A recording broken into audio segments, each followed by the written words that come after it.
Mic check, mic check. Testing 1, 2, 3. Mic check, mic check.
rock of the Obama family.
Uniting the races with truth instead of dividing them with lies. We're also rebuilding the family by rebuilding the man. I am Jesse Lee Peterson. Good morning. Hi, y'all. It's Monday. And rainy days and Mondays always build me up. I hope you had an amazing weekend. They seem to be going by really, really fast. It is February already. February 2, 2026. Isn't that amazing? You can get involved by calling 888-7753-773, 888-77-JESSE, Jesse, Jesse. And we're going to get to the new biblical question here in a minute.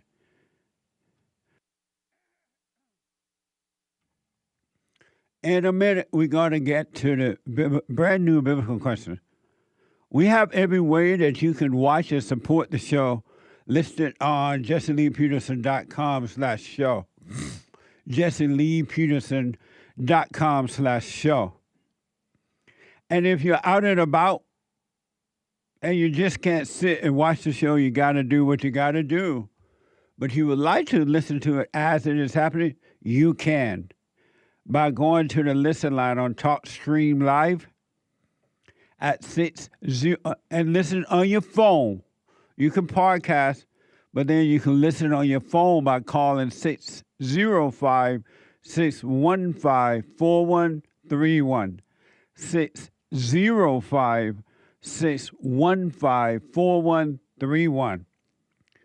And to donate and have your comments read out loud, go to buymeacoffee.com/JLP Talk. Buymeacoffee.com/JLP Talk or Bond JLP Cash App. Bond JLP Cash App. It's Monday.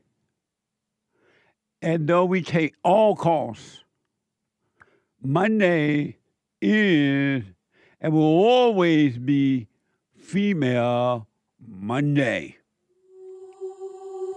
All my life I had to fight. Michelle, the rock of the Obama family.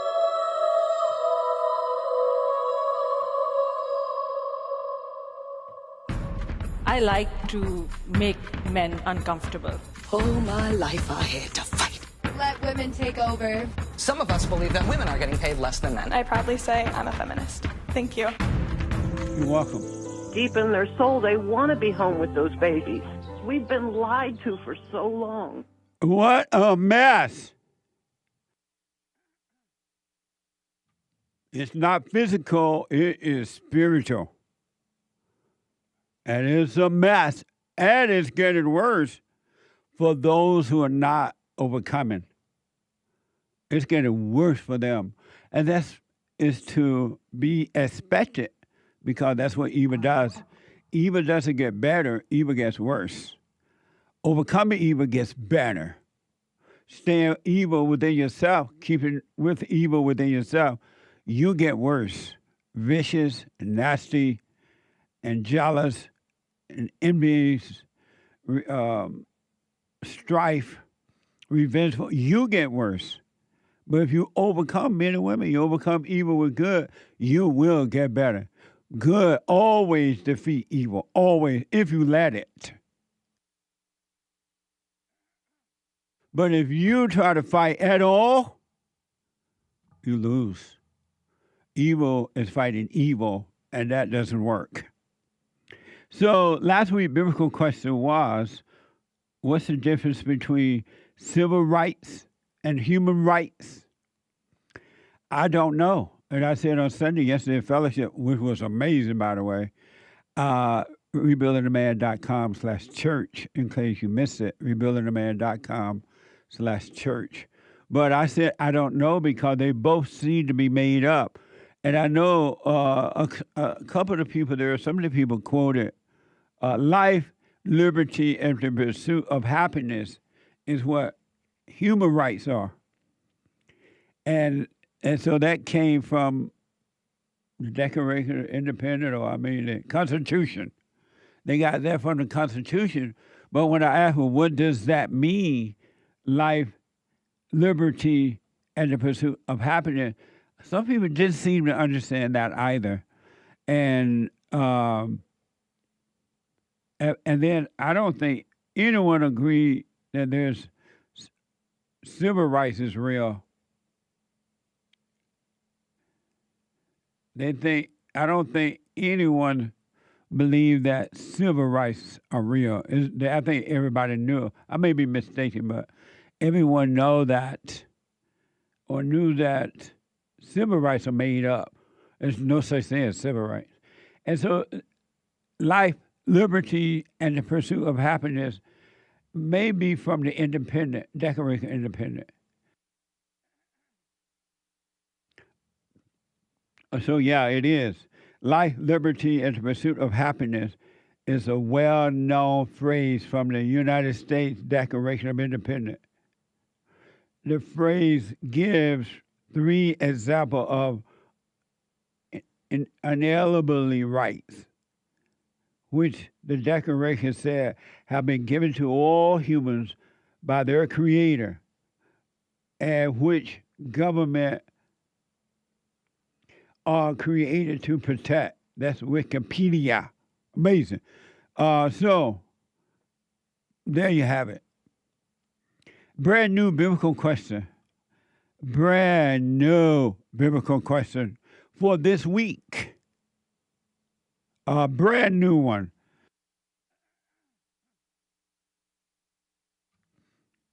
What's the right way for parents and others to help others become strong? What's the right way for parents and others to help children and others become strong? I hear a lot. We want to make you strong. So I want to know what is the best way to do that. All right. So this past weekend, I'm out with some people, and we're going to this. You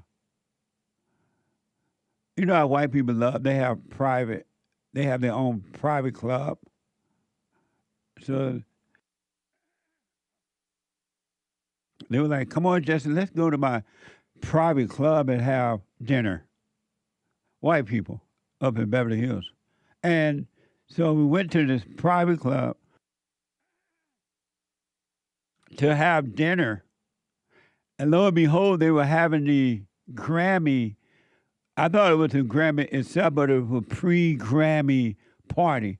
I guess they had the Grammy show last night, but it was a pre-Grammy party. So they had all these red carpet folks walking the red carpets, and they was taking pictures and signing autographs and carrying on. So we went in, and it was crowded, but real noisy. And I'm like, I don't want to stay here. Let's get out of here. And so we left because it was just too noisy. And it was interesting, though, in that we went to another cafe right across the street, and I'm watching, and I realized that the people there, you know, they had fancy cars, they had chauffeurs, there were a bunch of media people taking pictures and people posing and giving comments and all kind of stuff. So I'm kind of observing, and then I realized that the so-called have people, the people who have, the have people, the rich people or famous people, whatever you want to call them, look down on the have-not people, and the have-not people try to get what the have people have. But what I realized, the have people are as unhappy as the have-not people. They're as unhappy. It was just so apparent. And what I realized from that, though I've already understood it, but it was, for some reason it just stood out to me.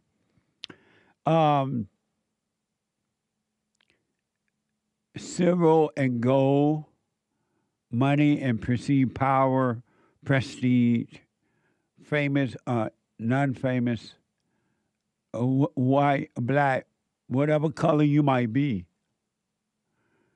None of those things would give you peace.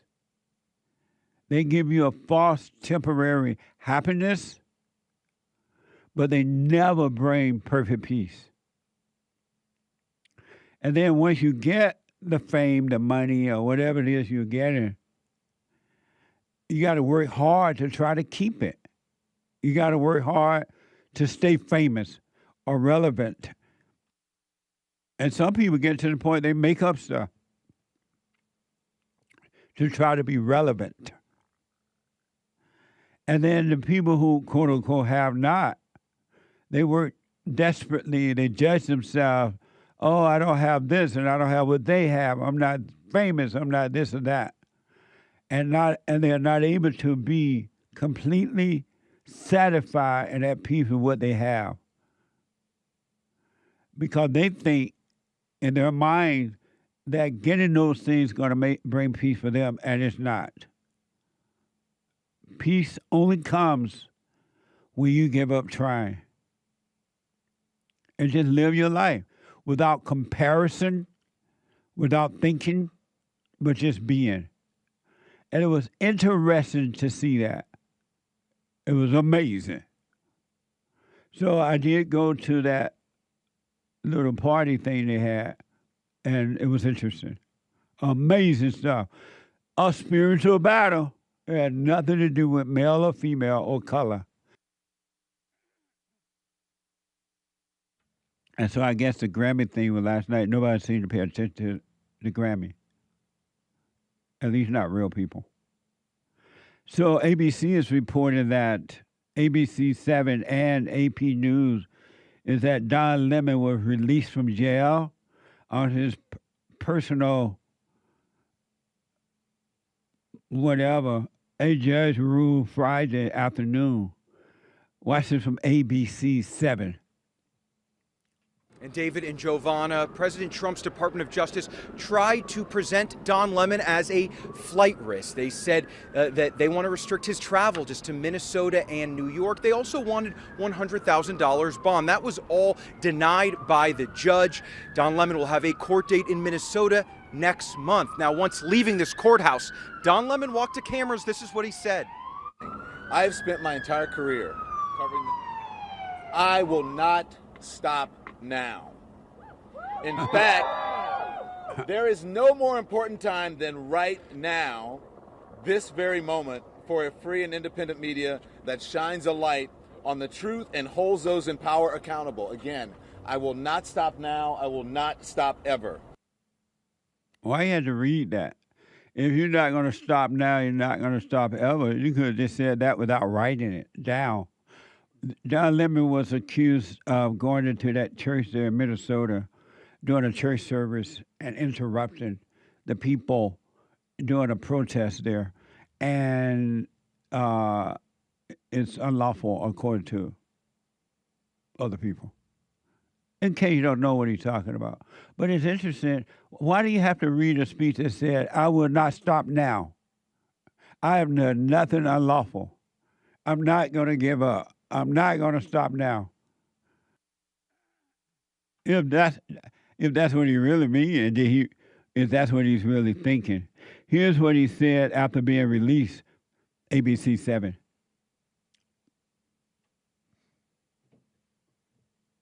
Former CNN anchor and President Trump critic Don Lemon arrested by federal law enforcement late Thursday night at the Beverly Hilton Hotel in Beverly Hills. Lemon charged with federal civil rights crimes in connection with an anti-immigration protest at a Minnesota church back on January 18th. Lemon, who was in Los Angeles covering the Grammy Awards, posted this on social media hours before his arrest. Lemon has been accused of interfering with the First Amendment rights of worshipers at that church, whose pastor also works for ICE. But Lemon has maintained he had no affiliation with the protesters and was there covering the story. Amazing. This seemed to be a thrill for Lemon, all this attention. 3 other people were arrested by Department DOJ, and here's what Gavin Newsom had to say about the great white hope, Donald Trump, from ABC 7. 3 other people were arrested by Trump's DOJ in this case, in addition to Lemon, including journalist Georgia Fort, who shared this emotional post on Facebook that agents were at her door as a result of a grand jury indictment. I don't feel like I have my First Amendment right as a member of the press because now federal agents are at my door arresting me for filming the church protest. Governor Newsom posting on social media, "A free press isn't the enemy, it's the safeguard, and Putin would be proud." The government can't just go after its critics simply because it doesn't like them and just gin up charges against them. That's, of course, would be a violation of rule of law. Amazing. I'm wondering out loud now that these people feel the same way about freedom of protest.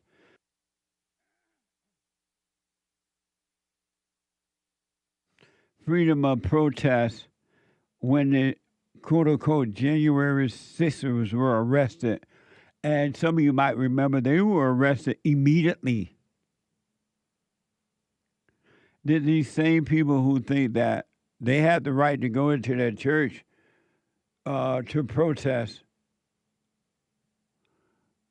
did they feel that way for the arrest, that it was unfair that the January 6ers were arrested? Google AI is reporting arrest of protesters following January 6, 2021. Capitol riot began almost immediately with initial federal charges filed within 48 hours. If it's good for the goose, it should be good for the gander. And they raided some of those people's homes and everything. But now all of a sudden it's bad. It's wrong. Amazing, huh? The human heart is evil. It's wicked.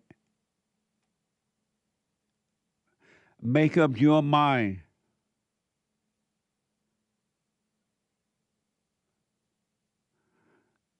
Make up your mind.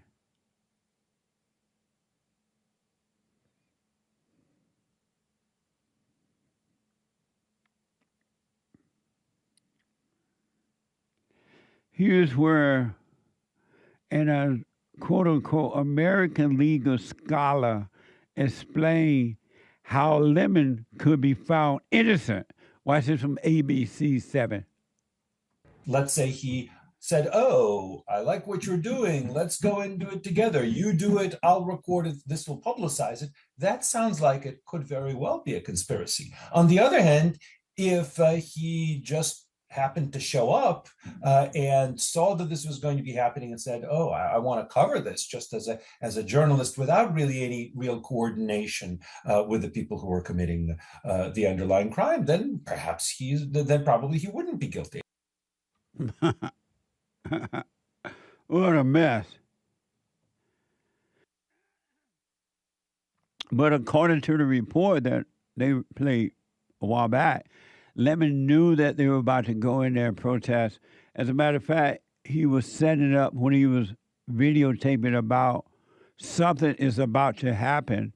He said, "Let me turn away from according to the report, from these people," so he didn't want to reveal what was about to go down. So apparently he did know what was about to happen.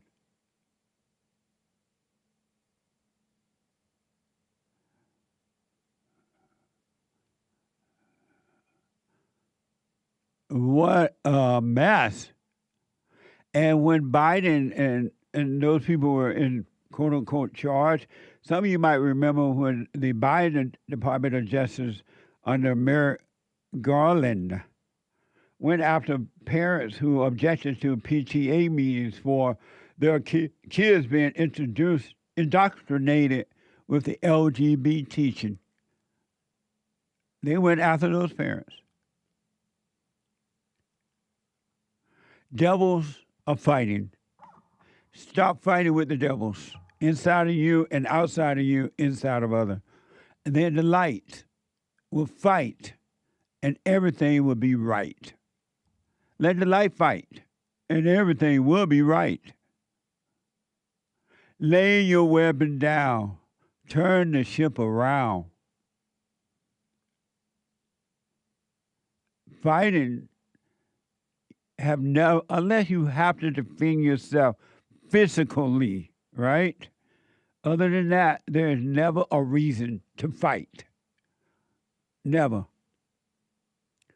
Let the light fight and things will be right. But you got to trust the light. You can't fight at all, not one iota in your life and think that things going to be right. It's not. Because it's a spiritual battle and you can't beat evil yourself. You can't stop it. You can't do anything about it, but be aware. If you want to be free, if not, do what you want. Fight and see how far it gets you. There have been fighting going on for years. I remember when we first started out, we would go out and fight. Fight against abortion. Fight against illegal aliens coming into our country. I remember years ago, we would go down to West LA area, right in front of the federal building there, and hold press conferences and fights, and the illegal Mexicans would come with bricks and sticks and frozen cans and everything. And we were trying to say, hey, stop illegals from coming in then. This was a long time ago. It never got better. It got worse. The abortion things. We used to go to abortion clinics. And on Saturday mornings, and all these black kids were coming in, these girls being brought in by their boyfriends, having abortions. That got worse. It didn't get better. It was a waste of time. It was all ego. Let people live the way they want to live. I don't care if it's your adult children, your so-called friends, your daddy, your mama, the whatever lifestyle, let them live and you leave them alone. Otherwise, you're worse than the people you're trying to tell how to live. You're evil. 888-7753-773. Let me go to first-time caller out of Las Vegas. Ethan. Ethan, you are on the air. Hi, Jesse. My name is Jason. Oh, he has Ethan here. Oh, no worries. I'm sorry about that, man. It's all good. You are on the air, Jason. Hey, yeah, I just wanted to answer the biblical question for this week. The brand new biblical question. What's the right way for parents and others to help others become strong? I think that there's no way that you can make another person strong because God makes us strong. The only way you can really do it is by being the example, by being the light, and living in the moment. If they look up to your example, that's good, but they're going to be whoever they are. Oh, amazing. Well, I appreciate that, man. I will put my little 2 cents in on Sunday. Thank you. Thank you. Talk to you later. All right, buddy. 888-7753-773. Let me go to Mark out of Michigan. Mark, hello, Jesse. You are on the air. Good morning. Good morning, Mark. First with the biblical question. What is the right way for parents and others to help others become stronger? They have to be strong themselves and not be beta. And what do you mean by strong themselves? What is strength? Virtue. I'm on the radio. I'm sorry? Virtue. Oh, okay. All right. I mean, you call it alpha. Amazing. Well, I appreciate that, Mark, and I'll put my little 2 cents in on Sunday. Thank you. And then I have a question. why did Jesus weep? Because he saw that the people could not see. Mm-hmm. But was he emotional? No. Okay. Amazing. When a human cries, is the human emotional? Yes. Oh. I can't see the difference. Why not? Because they're doing the same thing, and Jesus was man, flesh fully. So he did what the humans did. He was what now? He was fully human. And what does that mean, fully human? Because he was born as a human with God working through him. He wasn't born as a human. He was born and then put into a human body. Jesus never was recognized or into his body because he knew that he was not his body. Okay. So And do you think when Jesus wept, that was so people could see the tear and not because he was sad? No, he wept because he realized that the people could not see. But if he weren't emotional, why would he cry? He didn't weep in the way that human beings weep. Okay. But well, they thank you for show taking my that. call, Jesse. Yeah, they show that mark in movies. The preachers tell you that he wept, but it's because they're still in that fallen state of emotions, and so they cry. And what I've noticed about religious people, all religion people, they read the Bible or whatever they're reading, and they never get beyond the words, the pages, and they think that salvation is in the reading about Christ, and so they never really discover Christ because they think reading the pages which point you to Christ, they think that itself, the reading is salvation, and that's why they never get beyond or enter into the kingdom. Right. Okay. Well, thank you for taking my call, Jesse. You're welcome, Mark. Thank you. 888-7753. 773-888-77 Jesse. Super chat. Super chats. Brandon B. on Rumble with the Rumble rant. God's will be done. I wish you well yesterday during church. Amazing. Thank you. It was fellowship was mind-blowing. Thank you. Julie, Texas 68.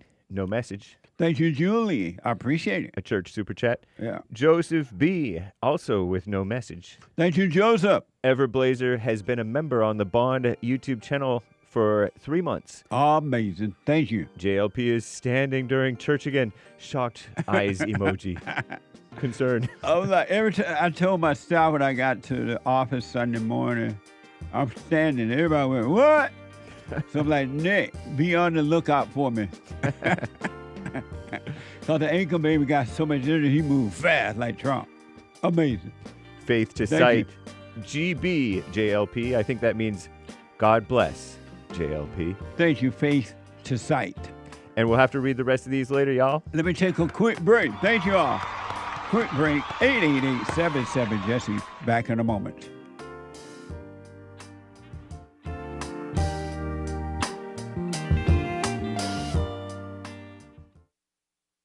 Check out Punchy's Coffee. I have my own coffee now. Punchy Coffee is good. Every bag is roasted to order. Freshest flavor. Top quality. Specialty grade beans. Good. Every dime goes back to Bar, my nonprofit.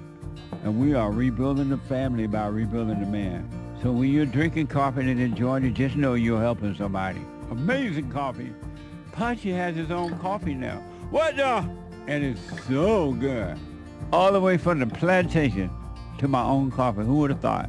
Did that coffee come from the plantation? Did I pick my own coffee? Check it out. Go to rebuildingtheman.com, rebuildingtheman.com/stores, and get Punchy's Coffee.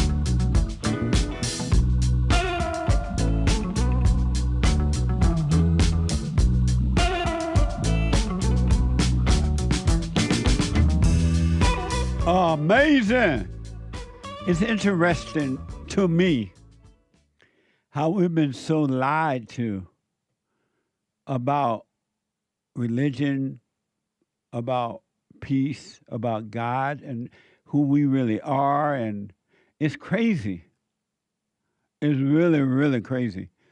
And it's just crazy. But anyway, you can overcome the lie if you work on you. Really. Men and women, put your eyes on you and everything will change. The assignment this week for the fellowship and everybody else, for one whole week, keep the eyes on the evil in you and don't look at it in anyone else. Just for a week. Keep your eyes on the evil inside of you. The Hake report is coming up at 9 a.m. this morning. James Hake is on fire. TheHakeReport.com from 9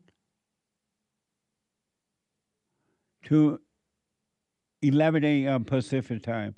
And after the Hake report, the American Anchor Baby. The American Anchor Baby from 11 to 1 p.m. Pacific time. And then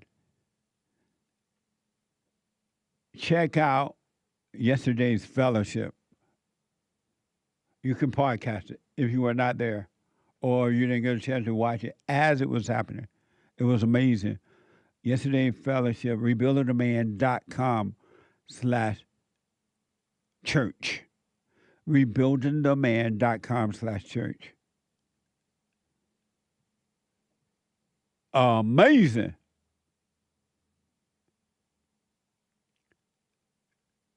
You don't have to be you any longer. You've been lied to. You must.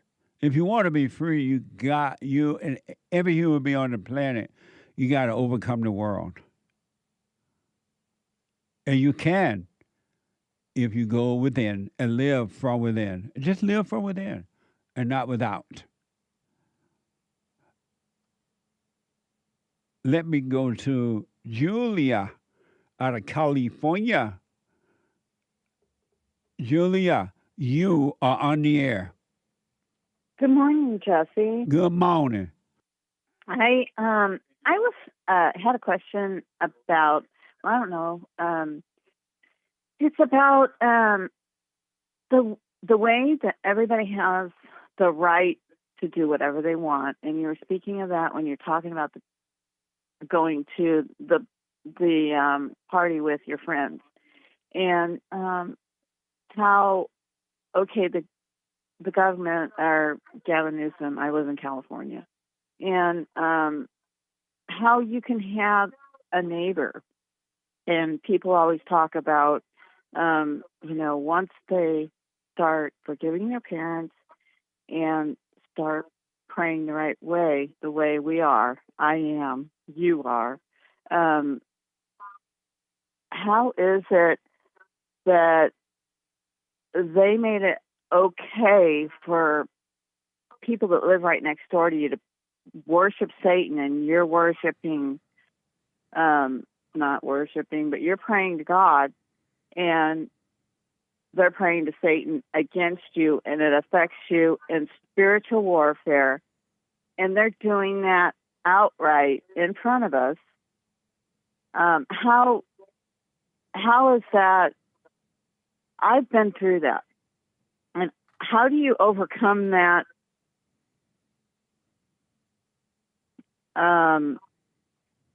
when you're in it? Can you make the question a little simpler? I don't quite understand the question. Okay. The spiritual warfare that's going on all over, and it's coming into our homes and your neighbor right next door, say an apartment or even a house, and your neighbor next door can worship Satan fully in the United States, at least I know that, that your neighbor can worship Satan and worship and pray against you.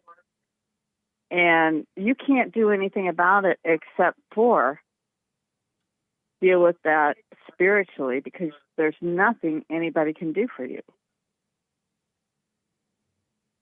And how do you overcome something like that when you're in it? So are you saying that you were worshiping Satan? No, the neighbor. But what did that have to do with you? Praying against me. They pray to Satan against me, and it affects you. And it affected me. But how would somebody praying against you affect you? That's not even possible. It's not possible. How were you affected? Spiritually, it was like it made things happen that I wasn't. It made my home not quite right. I had to pray. I had to go through my home, and it was awful. It was just an awful. I had to overcome spiritual warfare. And how did you know? How do you know your neighbor was a devil worshiper and praying against you? She told me. She told me. And why did she tell you? Because it had happened prior when I lived in another apartment, and the people lived upstairs. They were drug addicts, and it was 2020, and they couldn't get rid of them. And I got the police involved and the management, and he admitted to it and apologized at the end. And it had happened, and told me what he did, and he went to rehab. And how were you affected by this neighbor that was praying to Satan? And how were you affected in your home? Really, really bad things were happening to me. Like what?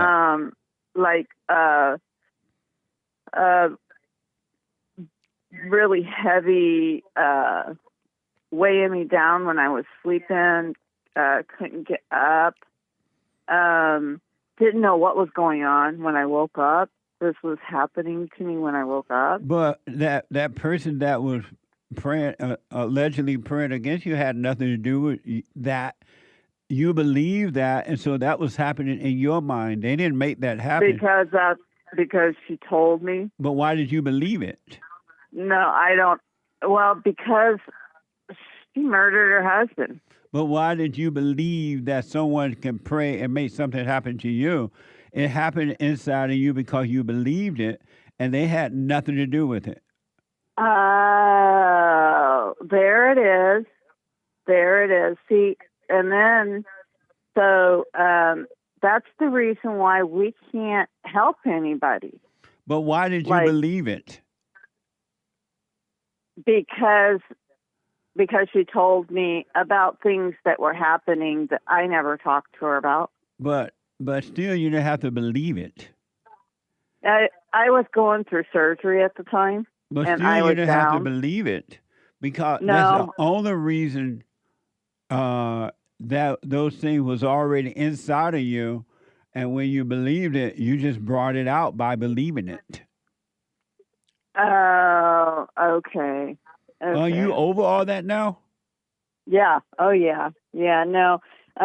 It came up when you were talking about Gavin Newsom and the Democratic Party and how they're protesting, and then you get somebody that protests against him, and then he's evil against people that are bringing out the truth about him. So are you staying out of other people's business now, your neighbor business and all that? Oh yeah. I don't associate with anybody. Yeah, anymore. stay out and don't resent them, but stay away out of their business. You won't be affected. She moved because she couldn't handle what she was doing. But you stay out of their business so you won't be affected. Yeah, that's definitely how you have brought up things, and people don't understand how. I hear people always asking you, "Do I go to somebody? How can I help anybody?" Or do you understand now that you have to stay out of other people's business? Yes, and that's are you the doing question. that?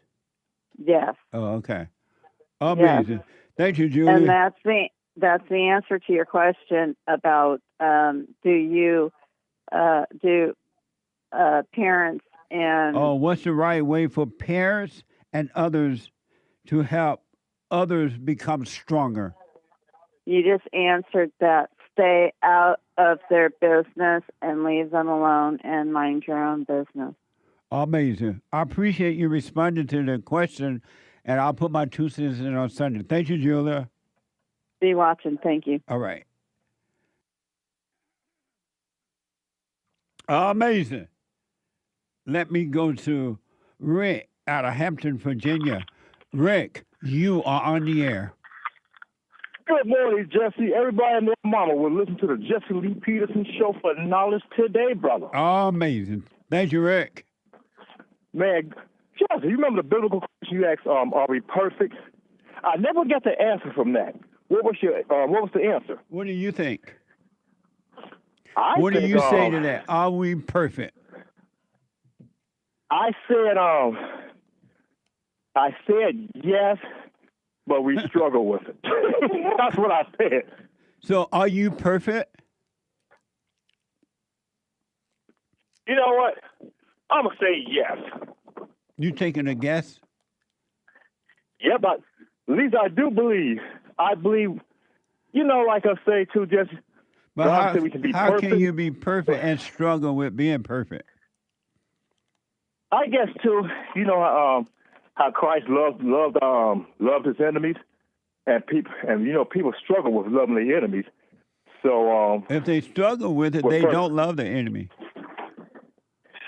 Right, that's a good point there. Great, valid point. And so, are you perfect? Yes, I'm perfect. Yes, I'm perfect. And why do you say you are? Because I do love my enemies. Amazing. I sincerely pray for them, Jesse. And I really do. And what do you pray? When you pray for them, what do you say? I pray, God, whatever that person go through, please send your children to give him revelation. Why do you pray for them? They may not want revelation. Well, I don't know the human heart, Jesse, but we're supposed to pray for our enemies, So that's how I pray for them. You know what I mean? Right, I do. But you are perfect, and when you were traumatized, you went away from being one with God, and you became one with Satan, and that's what made you imperfect. But as soon as you return to the Father, you return to your natural state of being. Oh, so our parents, they traumatized us not to be perfect. Yeah, so we walk around in all this anger. Come back to your phone, Rick. Oh, okay. Can you hear me, Jesse? It sounds like you're in the wind, and it sounds different. Oh, okay. What about now, Jesse? That's better, yeah. Yeah, that's better. Now, so you said we've been traumatized by our parents, that's why we can't express love? You've been traumatized by your mother when she turned you away from your father, and so you left your perfect state of being. We all do. When God said anyone born of the flesh must be born of the spirit. So we're all born through the woman, and as a result, we're turned away from the Father, and then the second birth is about a return to the Father. Oh, so like you always preach, drop the anger, return to the Father. Have you done that? You'll be perfect. Yes. I have, Jesse. You forgave your mother? You know what? Yes, but I can tell you this. My mother never turned me away from my father. I don't care how my father would act. My mother would tell me, love your daddy. Go ask your daddy. I mean, I knew he was the leader of the house with my mom. And so did you forgive her? You say you forgave her. What did you forgive her about? Oh, I didn't, I know you said most understand just in case. unseen sins that I didn't know about, I forgive her. So what now? What'd you say? In case of unknown sins that I don't know about, I forgive her. So are you saying, so you didn't go to her and forgive her then? Well, you know what? I didn't know anything that my mom offended me about. So she was My mom perfect? didn't turn away from my father. Perfect. Well, you know, in life, she made mistakes. Was she perfect? And I did forgive her. No. You know, Jesse, you know what? I don't know. I don't know what it was in my mom's heart, but I believe she lived a loving life. Rick, hold on, Rick. Don't hang up. Your phone a mess. I'm going to let Jared see if we can get it cleared. I'll come back to you. Do not hang up. Let me go to...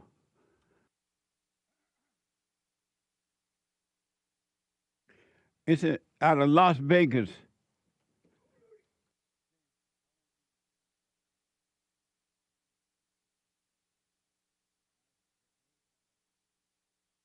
Let me go to JARETH out of Las Vegas. JARETH, you are on the air. Good morning, Jesse. Good morning. How you doing, sir? All is well. All is well. Yeah.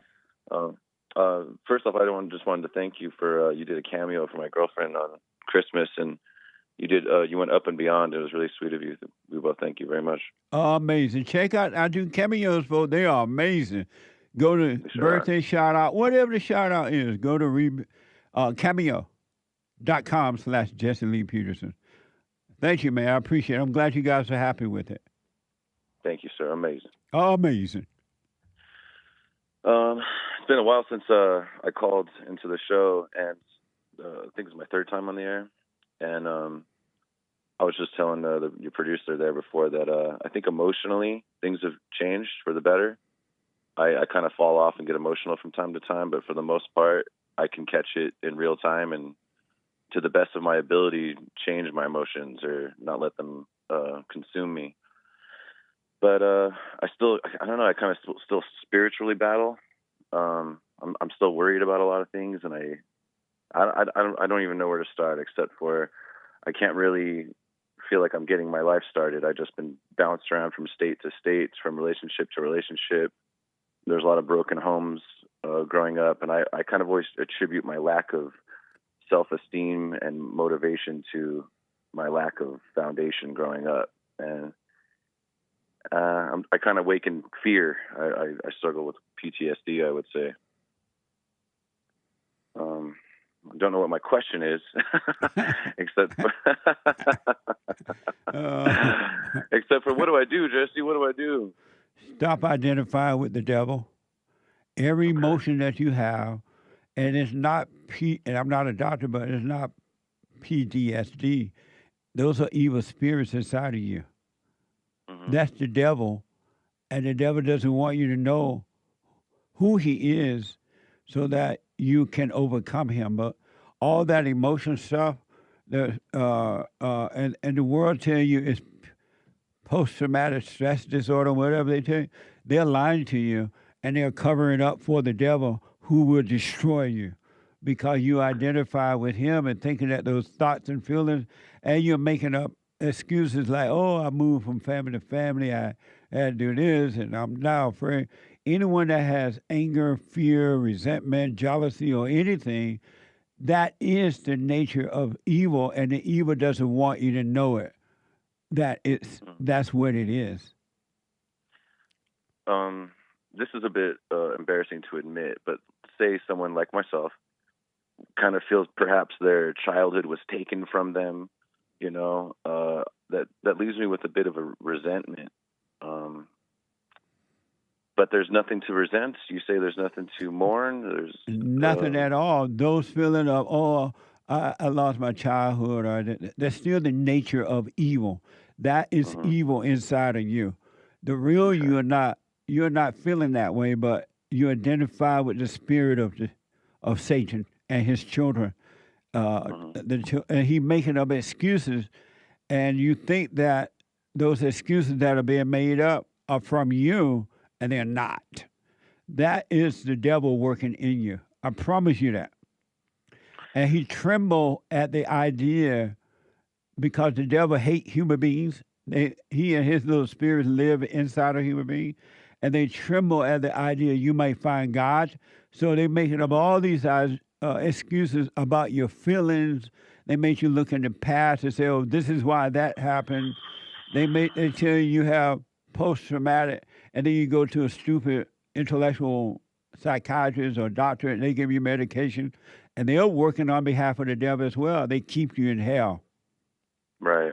None of those feelings, none of those thoughts are yours, nor are they real. They're all illusions. Okay. The devil disguises himself in thoughts and emotions, and you identify with it, believing that it's you, because all your life you've been told that it's you, and then other people say it is you, so you believe a lie. You believe the same way that woman, Julia, I believe. I think that, yeah, Julia from California. Some woman told her she was doing voodoo on her or something. She believed it, then she had nightmares because she believed it. The mind affects people in a way that can blow your mind. It affects the body. That's why we got to not believe the thoughts, because the thoughts will affect the body. I've heard you say this. This is a bit maybe perhaps controversial or strange, but wait, do you have to go to commercial or? Yeah. Can you hold for me? Yeah, no problem. I'm glad you can hear the music. Let me take a quick break. We have 2 more hours to go. The hate news is coming now, not the fake news, and I'll be back in a moment.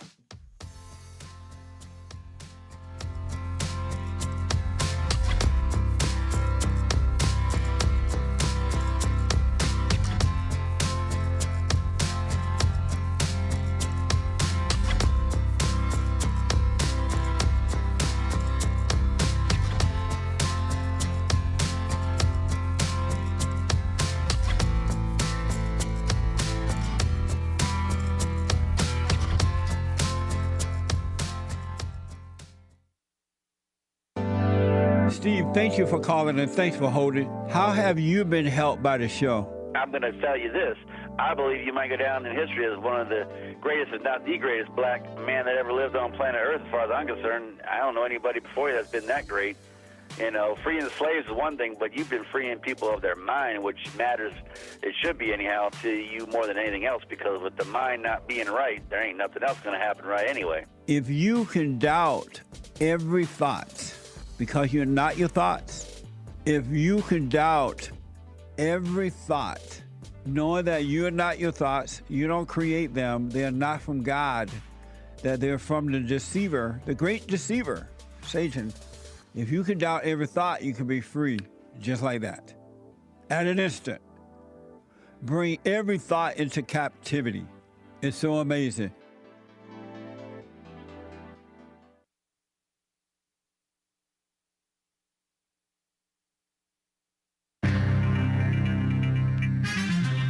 A whole lot of mess going on in this here old world. This is the end of hour 1 already. It's Female Monday. Everybody loves Mondays, and we all ought to love the ladies, right? Even if they don't act ladylike, we love them regardless.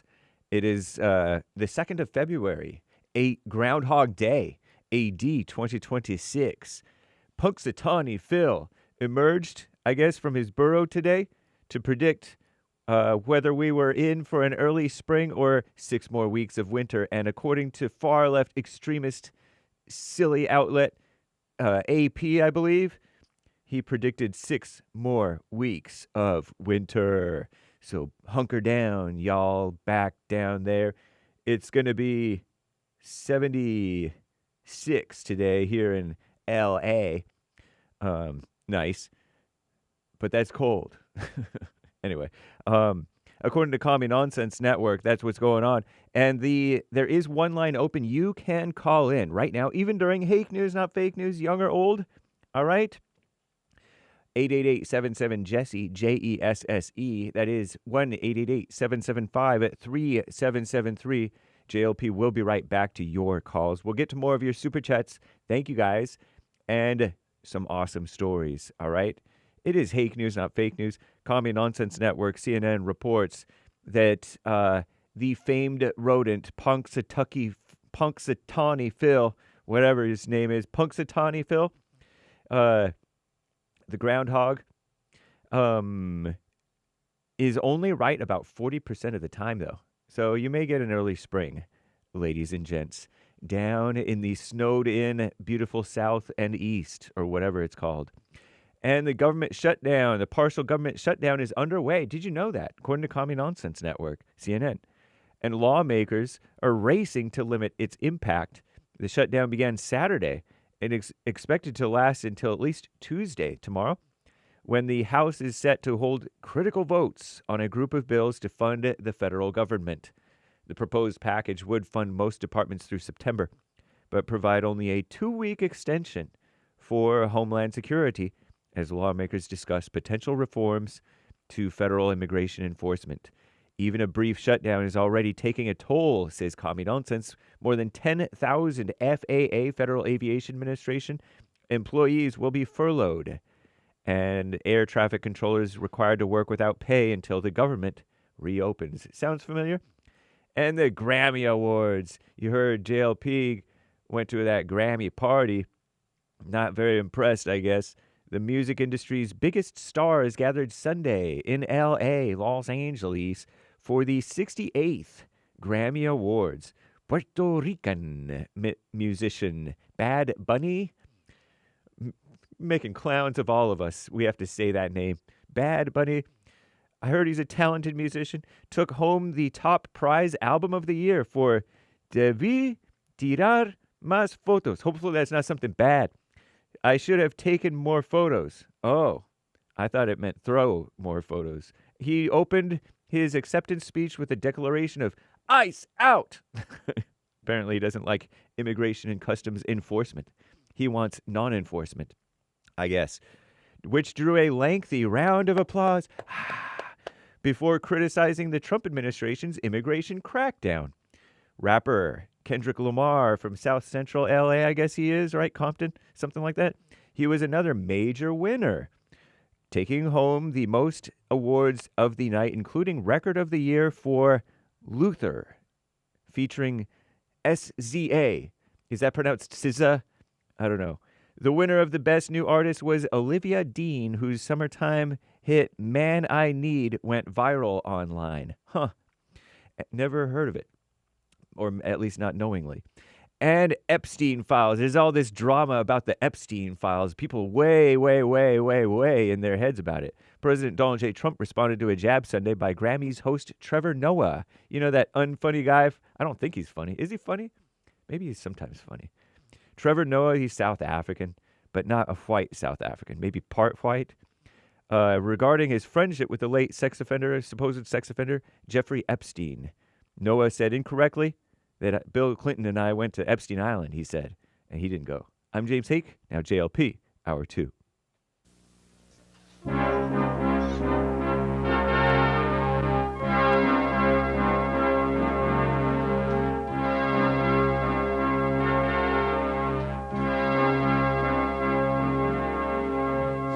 in the world today, men have got to stand up strong.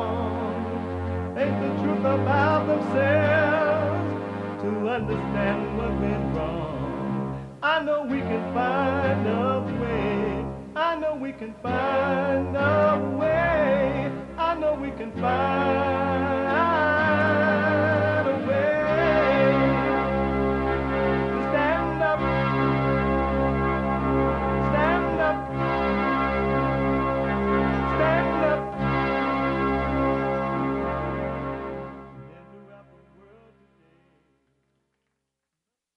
Uniting the races with truth instead of dividing them with lies. We're also rebuilding the family by rebuilding the man. I am Jesse Lee Peterson. Good morning. Hi, y'all. You can get involved by calling 888-7753-773, 888-77-JESSE. And my brand new biblical question, it is a doozy for those men and women male and female, who want to overcome and be free. Know thyself. And you got to keep your eyes on you and nobody else if you really, really want to know yourself. And you can. The biblical question, what's the right way for parents and others to help others become strong? What's the right way for parents and others to help others become strong? You hear the parents say, my kid's going to be strong. And then others, be strong. What's the right way to do that? We have every way that you can watch and support the show listed on JesseLeePeterson.com/show. JesseLeePeterson.com/show. If you're running around and you just can't sit and watch the show because you want to help, you want to stop ICE from doing its job, or you want to be nosy at your neighbor's home, or you want a thrill of hating somebody, you want revenge, you looking for whatever. You can podcast, but you can still listen to the show on your phone by calling the listen line on TalkStream Live at 605-615-4131. 605-615-4131. And to donate and have your comments read out loud, we're going to get to your super chats. To donate and have your comments read out loud, go to buymeacoffee.com/JLP Talk, buymeacoffee.com/JLP Talk, or Bond JLP Cash App. Bond JLP Cash App. It's Monday.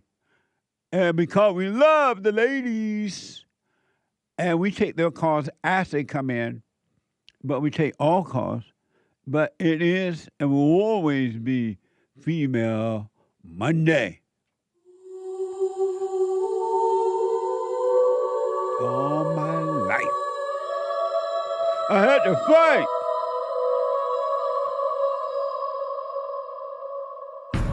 I like to make men uncomfortable. All my life I had to fight. Let women take over. Some of us believe that women are getting paid less than men. I proudly say I'm a feminist. Thank you. Deep in their soul, they want to be home with those babies. We've been lied to for so long. I do believe. Our spiritual battle. Let me go back to JARETH out of Las Vegas. JARETH, thanks for holding. Go ahead. Jesse. I don't really have an answer for the biblical question there exactly, but it got me thinking. It's what we were about to kind of get into before we went to commercial, that I got in a big fight with my dad in August, and he was moving to Tennessee from California. He's moving far away. Basically went there to help him move, get ready for the move, and to say goodbye. But I had anxiety bad. And a lot of people told me to not even go. I knew it was going to be a fight eventually. It's just kind of hard being around him.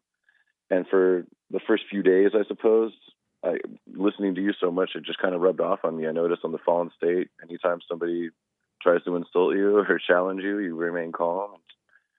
I did that for a while until I didn't. and then I went back to my old ways, and I chose anger. And now I'm suffering. I just noticed the difference. The first time I ever called in, the concept of dropping my anger was very confusing to me. And now I understand the difference. And now we basically don't have a relationship anymore because of it. And it breaks my heart. Same goes for my sister fighting over politics and this.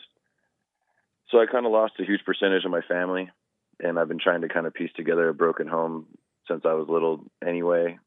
And that's no excuse for it, like, stopping me in the momentum and motivation in my life or anything. I'm only responsible for that. But admittedly, I have a heavy heart, and I don't even really have the avenue to apologize to them. I don't know. I feel kind of systematically attacked by my family growing up. So I don't really have an answer for the biblical question, but I would say to not do that would be good. And do you have a question for me? I suppose. How what old are should you, I- Jared? 37. Okay. Do you have a question for me? What should I do about my broken relationship with my sister and my dad at this point, I suppose? How you know simplify it's it. broken? They won't speak to me.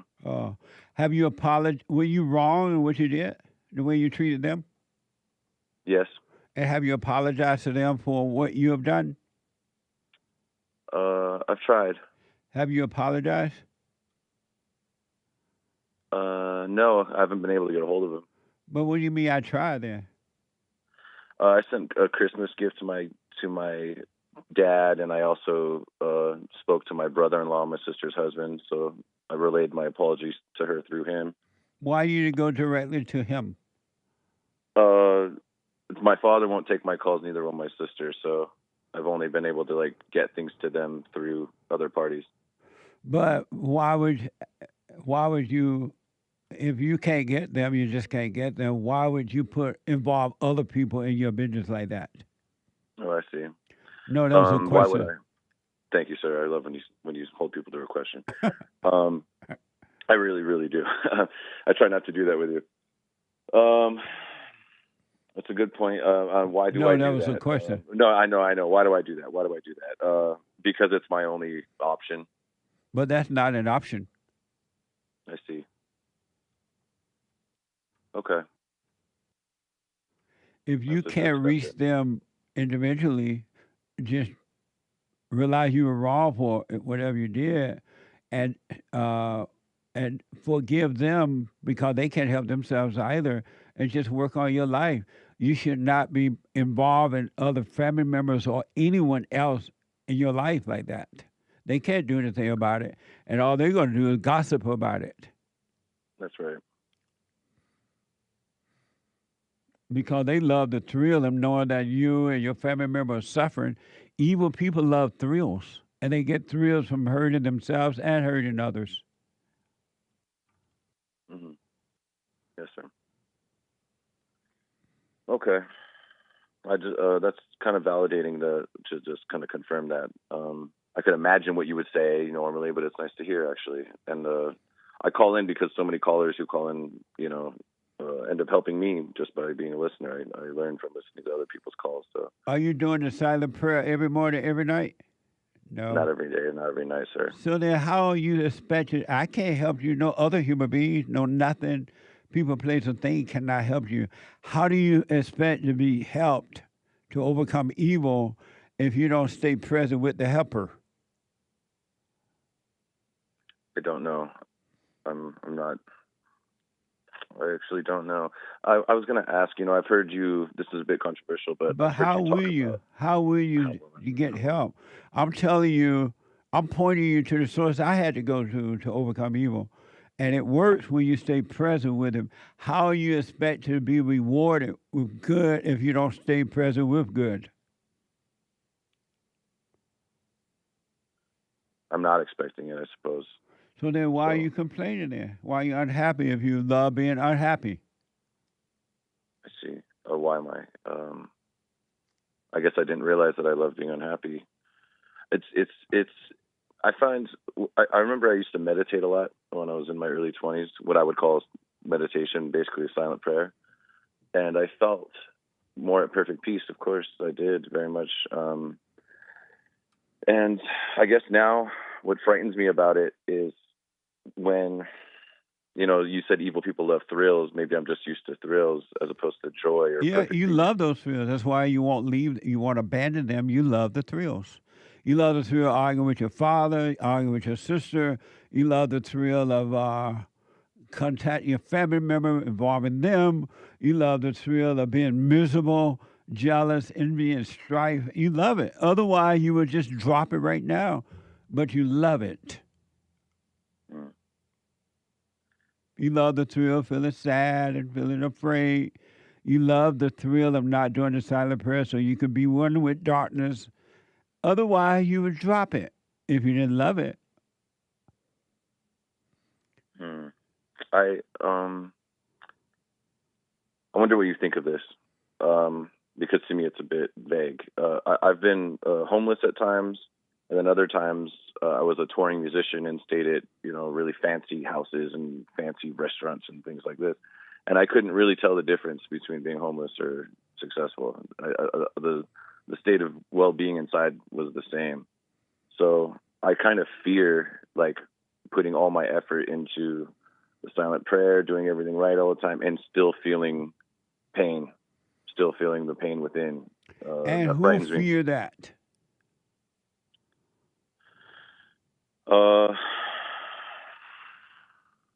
I don't know myself, so You still identify with Satan.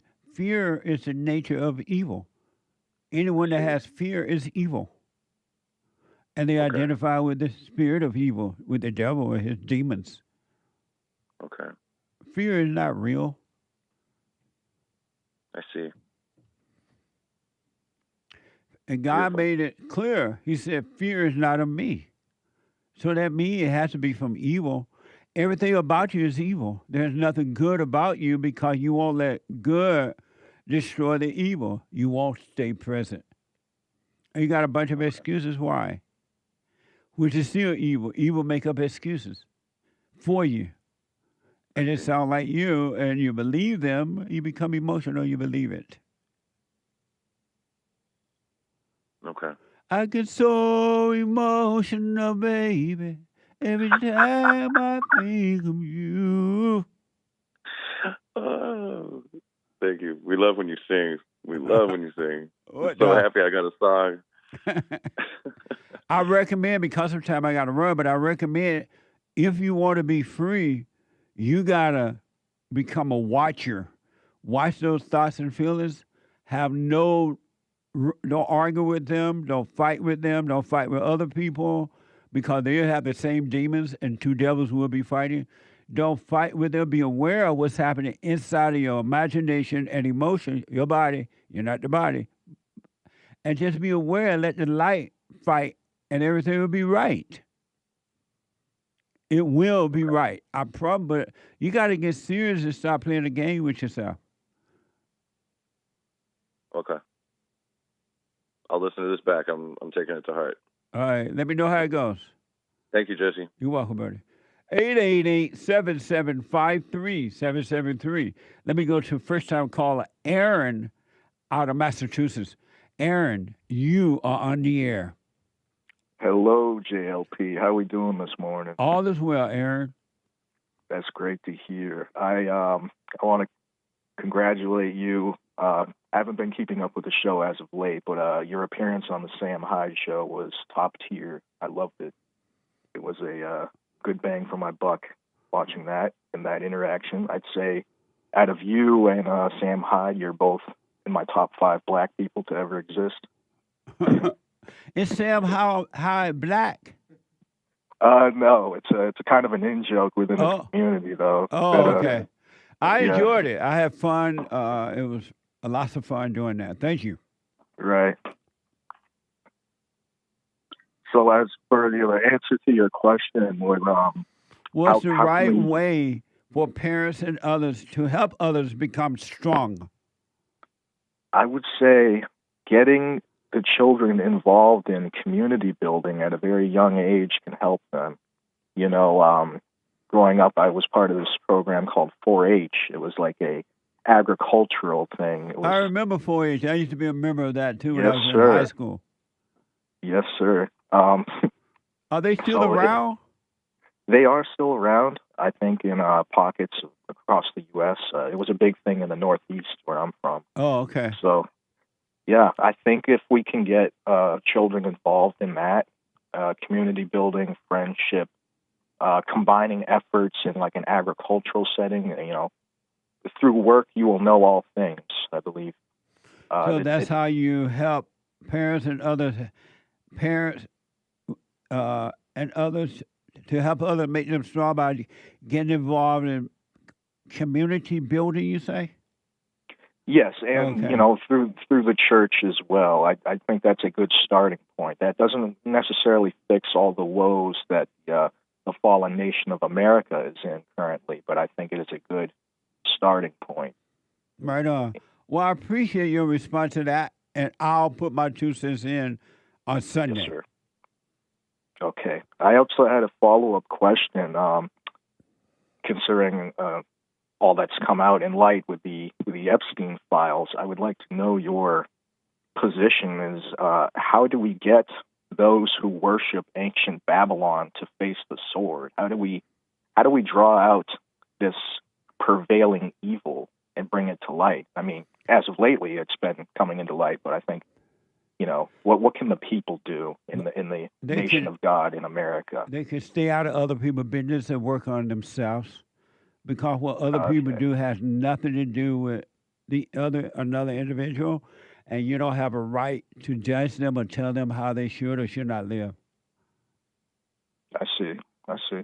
You need to keep your eyes on yourself, and God gave all of us a gift of life, and He let us do what we want with this gift. He doesn't judge. He doesn't take it away. He doesn't do any of that, and we have no right to get involved with anyone else's life. Who are we that we can tell someone else what they should or should not do in their lives, or even judge them? The judge here is worse than the judgee.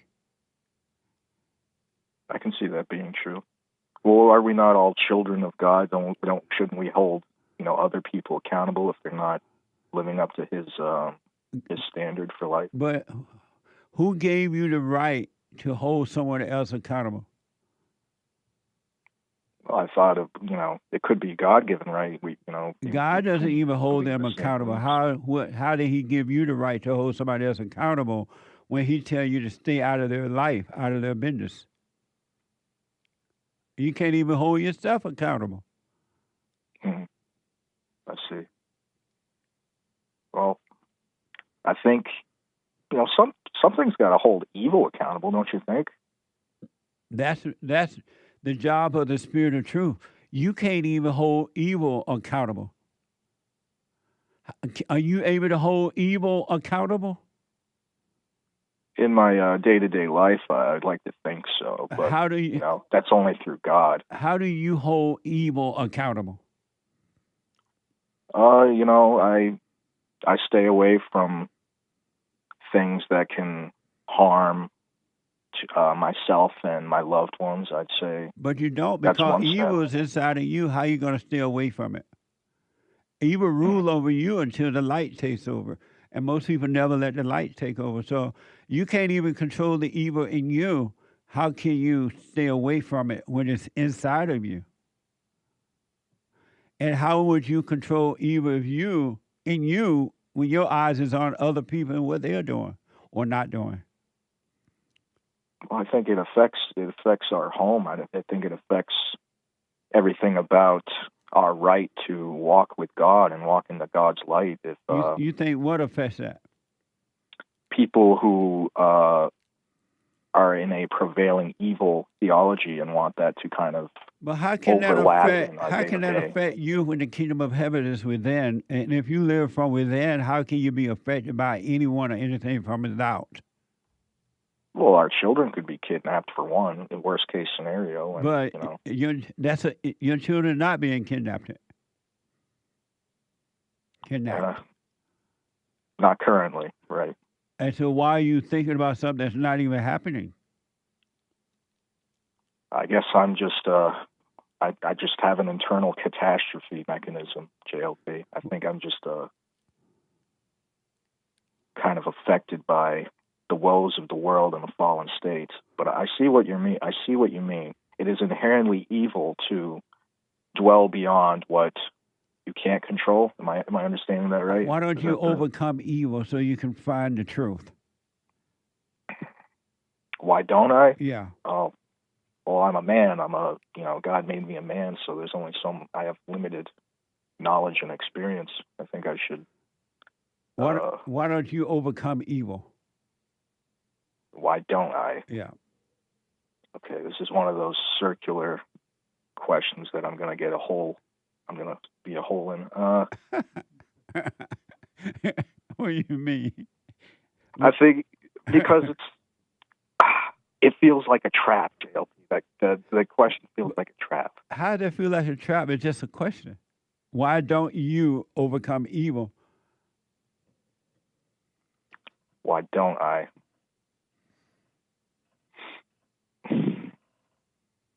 I think before I stated, I won't give any more excuses because that seems to be the wrong answer, but I can work on overcoming evil. How? How can you work on it? Silent prayer every day, every morning, every night. But why don't you do that? I do every night. I will add one in the morning. I think that will. But why you're not doing it every morning, every night, and then get to the point where you walk in the light at all times?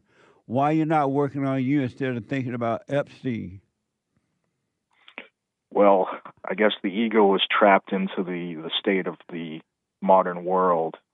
So I must kill my ego. Is that what you're saying? And you know that's the nature of evil that's doing that to you. It's not even you. Why don't you keep your eyes on you and take your eyes off the world? I see. No, that was a question. Why don't I? Yes. Well, I would say the added insurmountable difficulties in our day-to-day life make focusing on just truly your identity, your spirit within God, it makes it ever more difficult. But there's so I nothing think that happening. would be the reason as to why. There's nothing happening on the planet that is stopping you from overcoming evil. It's all happening inside of you, and you don't see it. And you think it's on the outside, and it's not. It's in you. You are your own hell. And you look outside rather than looking within to overcome hell. And you think that the world is doing it to you, and they're not. Each individual is doing it to him or herself. This is interesting. They have nothing to do with you at all, and you have nothing to do with them. They are not affecting your life at all, and you are not affecting their lives at all. It's inside each individual. You are responsible for your own world. And you, Aaron, won't take responsibility because you're looking on the outside and you have a bunch of excuses, which is the nature of evil. Excuse is the nature of evil. I do agree with that. And looking on the outside is the nature of evil. Judging other people is evil. It's not you. It's the evil that made a home in you. But you won't look on the inside and see what's going on with you. You're looking at everybody else. I see. Are you a so Christian? Where you got? I was raised to be Catholic. I am more so leaning into Catholic, Christian nationalist. So are you a Christian? But it's not something that I completely dedicate my life to. It's more or less, I am kind of evil in which I like a sense of individualism, and I feel like the Christian doctrine kind of does not like that. But you're not an individual. You're divided. I'm divided. Yeah. Okay. You're not one. You're not whole. You're divided, and being divided, the devil's telling you that you're an individual. You're not. An individual never worry about anybody or anything. They have perfect peace. And they have understanding. Peace. Extreme peace. And perfect peace. And perfect peace, yes. But, so I got to run, but you need to take your eyes off everybody and see what's going on inside of you. If you want to be free, if you love your thrills and your misery, you stay looking on the outside and see what happens. I will definitely dwell on this, Jesse. And thank you so much. And you don't, believe me, you don't want to die. This is only chance you get while you live. I wouldn't want to take a risk that when I die, things are going to get better. I wouldn't bank on that. 100%. And so do what you want, but I recommend you stay present and let the light fight. You lay your weapon down and don't fight with the devil inside of you or the devil inside of anyone else. 100%. I'm going to take this to heart. I'm going to dwell on it. This is real. Well, you stay with it and stay present. Stay with the light instead of drifting off into the darkness. Okay, JLP, I'm your top guy. I'm going to do this. Let me know how it goes. 100%, man. All right, Send buddy. me in. All right. Yeah. All right, buddy. Take care. Love you, bro. All right. Love you too. Amazing. God bless. Amazing. All right. Bye now. Let me go quick back to Rick. Rick, let's see how your phone doing now. Go ahead. What's going on, Jeffy? It's still bad, Rick. What? Can you hear me now? What about now? How's that, James? It's okay. Let's try it. I'm sorry? It's okay. Let's try it. Can you hear me? No, I can't. Don't move. All right. Okay, good. Go ahead. Yeah, Jesse, I would say my mom was perfect, because one thing I can say what my mom did a lot. You said your mother that was helped perfect? me out. Yes, and I say that for the reason, because my mom, she would apologize quickly, even if she didn't do nothing. Even if she didn't do anything. Why would she apologize if she had not done anything? That doesn't make sense. Well, like, for example, let's say like somebody, and, my mom knows this person was wrong, and my mom would even say, well, if I've done anything at all, to even trigger you to do this way, I am sorry as well. That's what I mean. Something like that. You know what I'm saying? So she was lost. But, no, I wouldn't say lost. Why would she apologize for something she didn't do? Well, I don't know. That's just what my mom did. But, she wasn't not going to do nothing wrong, Jay. She would just do that, like if a person came over and apologized, she'd say, hey, I'm sorry, Miss Josephine, and your mama name was sorry for doing this. Josephine? Yes, sir.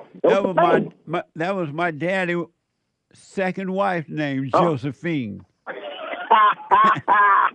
Hey, I bet she probably was a good woman, huh? No such thing as a good woman.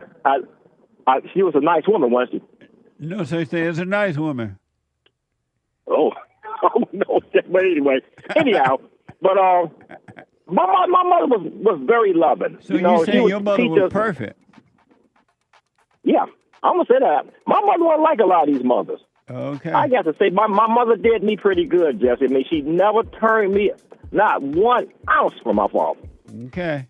Not 1 ounce. Matter of fact, she would tell me to constantly love my dad. Despite what I see today, Why see would these women she have acting to like constantly remind you to love your father if she had done anything? Well, she didn't. No, she wouldn't come. What I mean by that, she would always encourage you to love your dad. Why? Of course, because why? Mama don't. Because everybody. Because kids tend to be close to close to their mother. You know what, Jeff? So you were closer to your mama than your daddy? I was close to both my parents. Which one were you closest to, your mama or your daddy? Hold on, buddy. Let me take a break. And I have to admit, thanks to God, it is the best counseling service on this side of heaven. I counsel with men and women, families, individuals around the world. Most people are unhappy, they're miserable, they have rough lives, they're depressed, suicidal, young and old, of all races. I understand, I know why, and I do understand it. Because exactly what's happening in me is happening with everybody outside of me, inside of them. And I've noticed that with those who really, really, really want to understand, they overcome it just like that, out of one counseling session.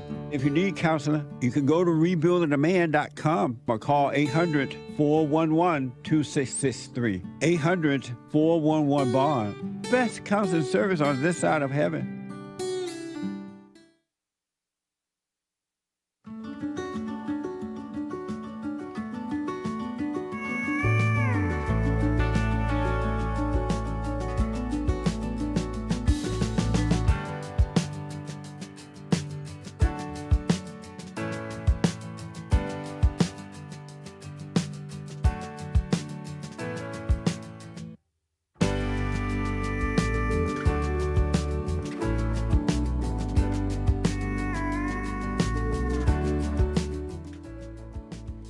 Check out our merch. It's amazing. Books, mugs, T-shirts, and every coffee. I have my own coffee, Punchy's coffee. Good. And every dime goes back into helping us to help others, and I appreciate it. And I will sign the books if you like, to whomever you like, but make sure you indicate who you want me to sign it to, even if it's to you. Some people forget to indicate that, and so we don't sign it. And they're like, oh, I want my book signed. You have to write it on the note, or if you call in, you have to say it, all right? Rebuildingtheman.com, and check out all the T-shirts and everything. Amazing stuff. When she cries, she lies. All thoughts, all lies, all the time about anything. Your mama didn't leave you. I mean, your daddy didn't leave you. He left your mama. Don't be mad. All kind of amazing stuff. Go to rebuildingtheman.com/stores or JesseLeePeterson.shop. JesseLeePeterson.shop. And thank you for your support. Go to rebuildingtheman.com or scan the QR code or call 800-411-BOND, 800-411-BOND, rebuildingtheman.com/donate, rebuildingtheman.com/donate. Or you can mail it to P.O. Box 35090, LA, California, 90035. All right? You can make your check or money order out to Bond, B-O-N-D. Let me go quickly back to Rick. Rick, thanks for holding. Go ahead. Hey, LP, So what's going on? who are you closer to, your mama or your daddy? Both. Both of them have their roles in my life. But who are you closer to? I would say both. And I'm going to tell you why, Jesse, because I love them both the same, and both my mom and dad, for example, if I needed somebody to be honest with me and tell me the truth and give me some solid wisdom, I go to my father. But if I need someone to listen to me, if I got something on my chest, I go to my mother. But other than that, my mom and dad have their roles, but I love them both the same. But why you didn't go to your father if you had some on your chest? Why did you go to your mother when you had things on your chest? I would go to my father as well, when he's available. But my mom tends to be a better listener, if you will. Oh yeah. You see what I mean? Oh he tends to be a better listener. Now, my father, don't get me wrong, I love him too. You tell him something, he wants to solve it right there in a minute, but which is good too, though, Jesse. But I did go to my dad for advice, but basically I like to go to my mom better because she was a better listener. But other than that, if I needed somebody to be honest, just like if I wanted to do a career in singing, I go to my dad. Hey, Dad, can I sing? My dad would tell me, hey, man, you may want to try something else, man. That's not you. You see what I mean? Oh, amazing. Because see, father's gonna be honest, but mother, they like, oh, they just don't like you because you my baby. I know you can sing. If I can't sing, man, tell me. You see what I'm saying, Jesse? I do, Rick. Amazing. So. Well, Rick, I got to run. Okay, real quick question, Justice. Yes. Before you go. Yes. Yes, and Don Lemon, this guy here, he gonna leave a protest. And they're going to have a nerve to try and change the service. Hey, that pastor should start preaching about Sodom and Gomorrah. That's probably what he should have did. What do you think about that, Jesse? And according to the report, the pastor that they were mad at, who they thought or said had some type of connection to ICE in some kind of way, he wasn't even there. Oh, yeah, so exactly. Yes, he did. That's his occupation. Right, but he wasn't there that day. They yelled at the wrong pastor. I wonder if they even apologize. I don't know. I doubt it. Satan never apologizes, and if he does, he doesn't mean it. He's only abiding more time to destroy you. Wow. I tell you what, when Don Lemon was trying to tell, why don't you stop praying for them? Man, it lets you know you just came out just to start mess, as you say. That's well, what we'll see how it all turns out, Rick. You got to go to court now, so we'll see what happens. Hopefully they find him. They can put down the offering tree when they find his tail. Amazing. Thank you, Rick. Thanks for taking my call, man. I appreciate the good conversation, man. It really opened my eyes, but I love when you do that. Right on. Stay with it. Yes, sir. All right, buddy. Love you, Justin. Be good, brother. You too, Rick. Bye now. 888-775-3773. Super chat. Super chats. Harmony Harms in church yesterday at Bond. Rebuilding the Man YouTube channel. Amazing. Thank you, Bond. Amazing. Thank you. Nice. Peter 80. Thank you, Jesse, and the team for the best fellowship on this side of heaven. Amazing. Amazing. Rebuildingtheman.com/church was amazing. It's amazing every Sunday. Amazing. Thank you. Marty, you.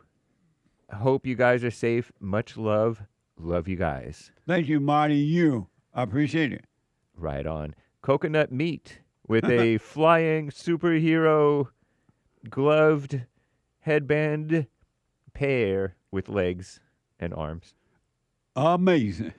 Thank you, coconut meat. Thank you, coconut meat. Nilla Thrilla. They call him King. And they call him amazing. What manner of man is this? The wind and the sea obey him. They call him king. And they worship the king around the world. And some call him daddy. I call him the great white hope. Amazing. Amazing. And he bought a coffee. Biblical question answer from last week, the civil rights versus human rights. Yeah. Civil rights with a $ for the S were designed to enforce human rights. Globe emoji. Civil rights were designed? I think he meant were designed to enforce human rights. But how can civil rights enforce human rights when there's no such thing as civil rights for sure? Enforcing fake things.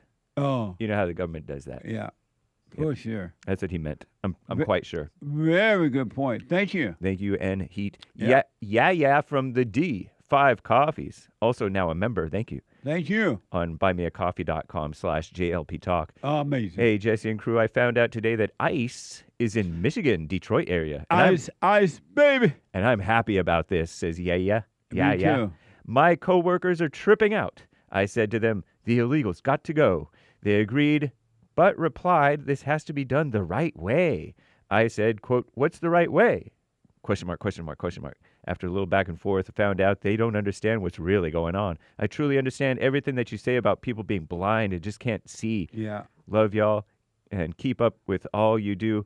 Ice, baby.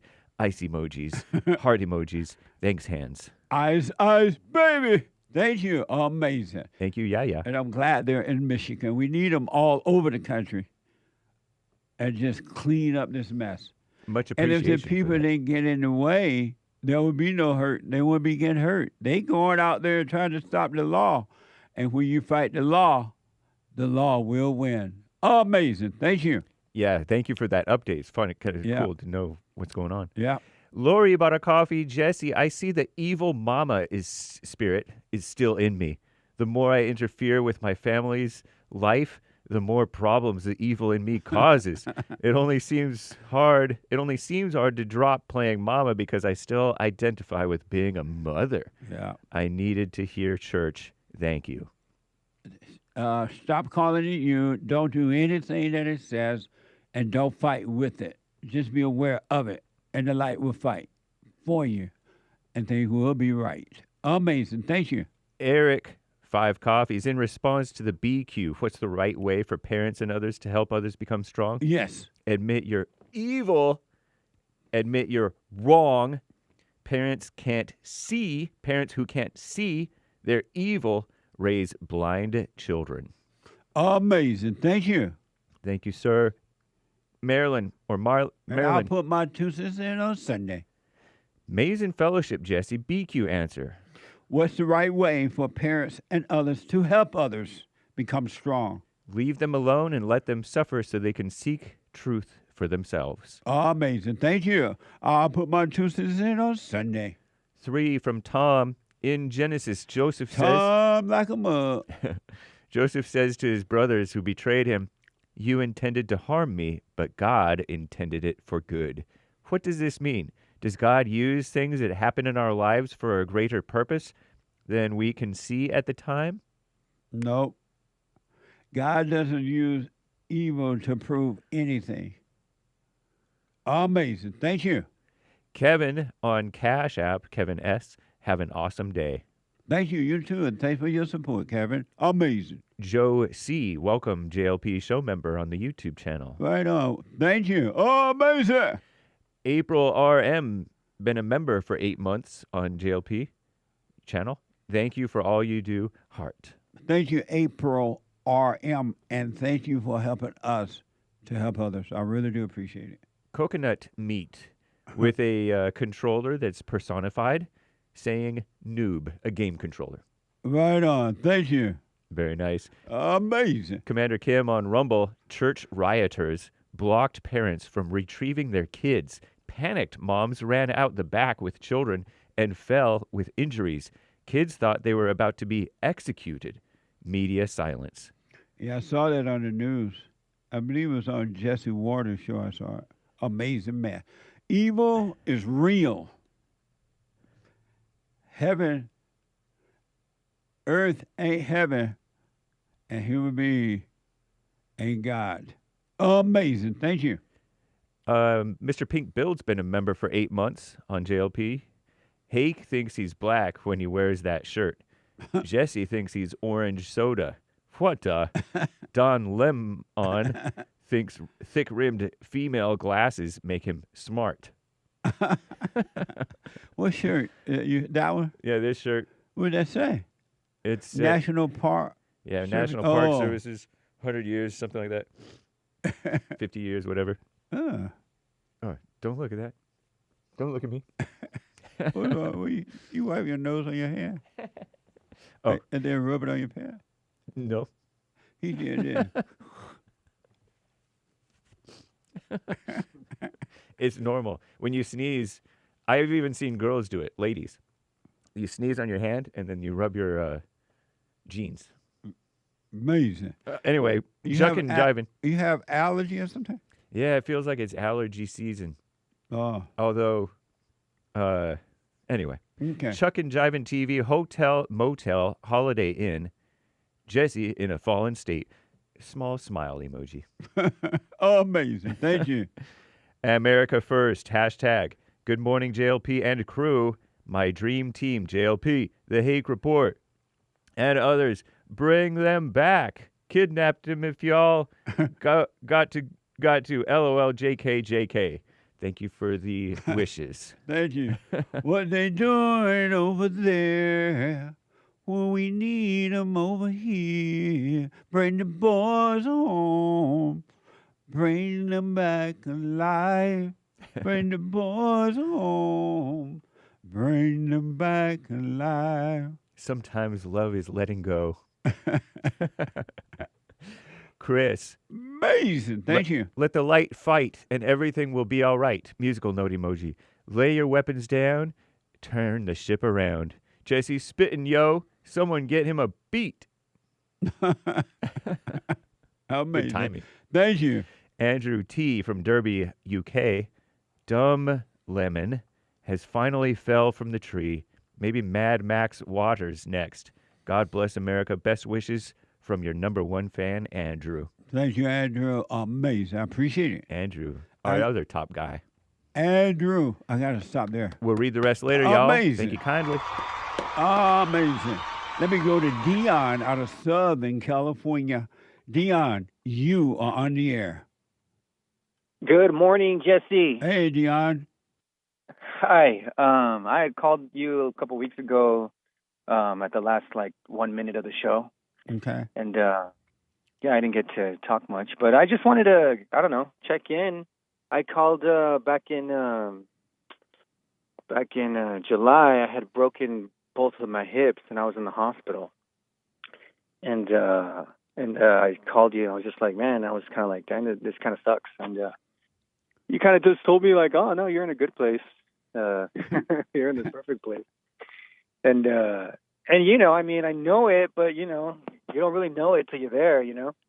And I just wanted to, I guess, let you know that, I mean, it's been I don't know, since July, and I've been walking again for a couple months. It's amazing. Like, this has actually been like a turning point in my life in an amazing way. It's like, you know, you say be still, right, and let the light take over. Yes. But these are just words. Yeah. You know what I mean? Yes. These are just words until you have to. There you go. That's right. Right? Yeah. And it's so crazy because now on this other side, I feel like I can't go back to what I was before. It's weird. I feel like I can't think how I thought before. I can't stress how I stressed before. It's hard to explain, but words don't do justice.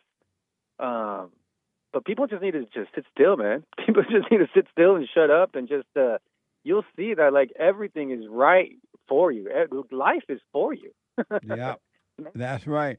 And the thing that I find real interesting, and though I understand it now, you point people to the right source that can truly help them, because they're not going to get help from without. It's all within. And you tell them to be still, stay present, stay in the light, and the light will heal you. It will do everything for you. They won't stay in the light. It's the dirtiest thing I ever seen. It's amazing. It's amazing. I'm like, are you doing a silent prayer every morning, night? No, sometime on the night or sometime in the morning. But how will the light heal you or make you free if you don't stay in it and with it? Mm-hmm. Absolutely, he's a witness. He's witnessing. He knows. He can't play games with God. You know. That's he right. knows. He can't like. It's. We play games with ourselves. Everybody's playing dumb, and I'm realizing that I'm better off protecting the things that are real from God rather than wasting my time wasting words on people who are not going to get it anyway. You know That's what I mean? right. You can't help anyone. Yeah, exactly. People are just ready or not, you know? Right. And so I just wanted to say thank you, man. Thank you so much because, you know, like, ever since I've been a child, honestly, this time that I've been recovering, Jesse, I've been able to, like, God has shown me so much about everything. And I realized that I couldn't have made a different choice. Down to, like, my birth and the things that my mom went through in the pregnancy, like, everything makes you the way you are. You know, like, it all impresses on you. And so I feel like this was all the right time. Everything was the right time. And there's nobody out here saying things that you're saying. I mean, people are trying to say the things, you know, they're trying to in their own way.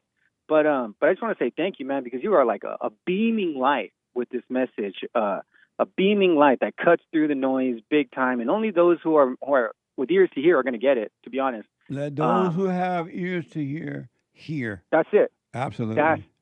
That's it, man. But I just wanted to say thank you so much because my life has changed, man. I am out of the hospital. I'm walking. My mind is made up. I'll never go back. This is going to change my kids. It's going to change my whole life forever. And, man, come on. Like, let's go. Well, stay with it. Stay with it. Stay with it. It only gets clearer. It gets better and better. Hallelujah. Come on. All right. Thank you, Dion. Thank you, Jesse. Keep at it, man. We love you. I appreciate that. And stay with it. Yes, sir. All right, buddy. Talk to you later. All right, now. 888-775-3773. Let me go to Jerome. Jerome out of Arkansas. Jerome, you are on the air. Oh, yo, Jesse. Hey. How's it going? Good morning. All the way. Jerome, turn the music down. Oh, yeah. Music off. Sorry. I was in the waiting room there. Okay, go ahead. Jesse, as a young black man yourself, I have a question as your brother, as a young white man. Seeing as it's Female Monday, I'm trying to see how should I vet a woman to become my wife. what's your advice? What do you mean, how can you vet a woman? Well, see, I see there's a lot of women out there that are liberals and stuff. Is it worth it wasting your time with a liberal and trying to get them to come to your way of life, or is it more should you try and find somebody who's already there? Good question. You should never, ever, ever, ever, but never, as long as you walk this earth, look for a woman. You should only look for what is right, and then what is right will add everything unto you that you should have, and it'll be perfect. But if you look, you'll put in that first, and you will make the woman your God, and every woman you get, whether you're liberal or Democrat or black or white or Christian or non-Christian, Catholic, anything, she will destroy you. Amazing. So you should never look. That's why marriages and things don't work, because the man look for the woman and the woman look for a man. The man and two devils come together and fight. Okay, so your advice is to not look for a wife, but wait for a wife to come to me? Don't wait for one. Don't look for one. Just look for the truth and let the truth add to you. And don't look for the truth thinking that you're going to get a wife, because you're still putting that before God, before what is right, and you will suffer. Yeah. You should only want to return to the truth. Okay, God bless. Thank you, Jesse. And you should have no other God. But if you put money or material things or another human being before that, it's never going to work for you. I promise you that. You will never find peace. Okay, so I'll try and be Jesse's top guy and take on the world. Right on. Thank you, sir. All right, buddy. Amazing. All right, buddy. Take care. Bye now. Super chat. Super. Super chat. Super chats. Greek archaeology. Do you take calls outside of the USA? I do. We'll have to read the rest later, y'all. Quick break. One more hour to go. Back in a moment. The Hake news is coming now, and I'll be back in a moment. I'm 32 years old now, and I've been clinically depressed since I was 17 years old. And ever since I started listening to you a couple of months ago, bro, I don't even need to hear the word depression. I don't even care about that, because that's not anything that I identify with anymore. Nice. I'm 100% cured. I'm 100% better because I've been listening to the Jesse Lee Peterson show. And I can't even begin to tell you how much I appreciate you. And I just can't even, begin to tell you how much I really appreciate the things that you're doing for young men. Young men need to hear this, and young men need to know this message that you're delivering, because it's important. It's vital to their lives, Jesse. I just wanted to let you know that, man. That's amazing. I mean, you made my day, man. When I hear one soul has returned to the Father, it's like 1,000. It's better than silver and gold. So God bless you, man.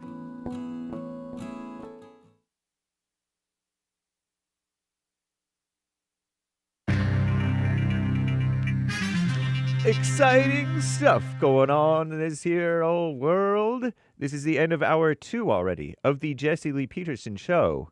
It is Female Monday. Everybody loves Mondays. The 2nd of February. Happy Groundhog Day, I do believe, right? AD 2026. There's one line open. You. Yes, you. Unless you've already gotten on air today, can call into the Jesse Lee Peterson show right now. Even during Hake news, not fake news, young or old, you are welcome to call in around the world, even overseas, if you can figure out a way to do it through overseas calling plan, minutes or whatever your thing is. Or maybe there's in some cases, people have found a website. I forget what the website was, through which you can call, Wi-Fi calls, whatever. I don't know. Nice. After the Jesse Lee Peterson show, catch the Hake Report if you so please. All right? I would be appreciative. And, of course, American Anchor Baby right after Hake. Very cool. American Anchor Baby on YouTube and Rumble. TheHakeReport.com for my show. Epstein Files, as I mentioned the previous hour, our greatest president, Donald J. Trump, responded to a jab Sunday by Grammy's host and apparent liar, maybe? Or speculator, gossip. Host Trevor Noah, regarding his friendship with the late supposed sex offender Jeffrey Epstein. Noah said incorrectly about me, posted Trump, that Donald Trump and Bill Clinton spent time on Epstein Island. Wrong! I can't speak for Bill, but I have never been to Epstein Island nor anywhere close. Epstein Island is called Little St. James Island, FYI. Trump posted that on social media today, probably on Truth Social, so you know it's true. On Friday, the Justice Department, so-called, released more than 3 million Epstein-related documents which referenced Trump more than 1,000 times. Epstein had severe Trump derangement syndrome, according to AI. Called him the worst person I've ever known. Not one decent cell in his body. Evil beyond belief. Nuts. Dangerous. Bleeping crazy. Borderline insane. Possibly showing early dementia. Someone he could take down or blackmail, even though he didn't and he failed. What a mess. And I think that happened ever since Trump banned him from his club, the Mar-a-Lago, in 2004. Epstein has held a grudge, apparently, according to the AI. I don't know. And there were other prominent figures referenced in those files, of course. Deputy Attorney General Todd Blanche signaled on Common Nonsense Network Sunday that the DOJ will not pursue new charges related to the Epstein case. Immigration protests, riots too. Massive protests took place across the USA over the weekend, with demonstrators calling for ICE agents to leave their cities. They don't like enforcement of the just laws. The rallies and marches came after a nationwide strike Friday prompted a shutdown of schools, workplaces, and businesses from coast to coast. The commies everywhere, and the useful idiots of the commies, of course. Many people continue to voice their solidarity, communist buzzword, with Minneapolis, where the deadly shootings of Alex Pretty, a violent agitator, apparently, and Renee Good, also an agitator, had transformed the national conversation on immigration enforcement and appeared to have driven a tone shift from the White House in recent days, even though those things are not related to the immigration enforcement. Some top Republicans are also encouraging the administration to shift its strategy, warning that optics, meaning the appearances of ongoing protests and violence in Minneapolis and other cities could backfire on the party, on the Republican Party, or the Democrat Party. I guess it could go either way because the people are blind. Bomb cyclone. You hear about that? Aftermath. Severe cold gripping much of the southeastern USA. I heard that South Carolina is snowed in, or part of it, as a powerful bomb cyclone. We've heard of that before. Moves out to sea. I don't have the definition on hand for you.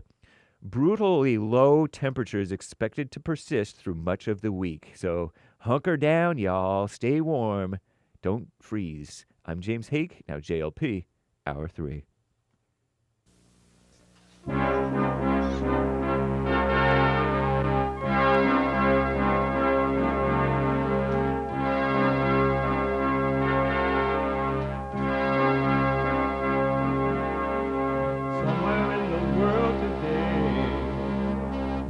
Got to stand up strong, face the truth about themselves, to understand what went wrong. I know we can find a way. I know we can find a way. I know we can find a way to stand up, stand up.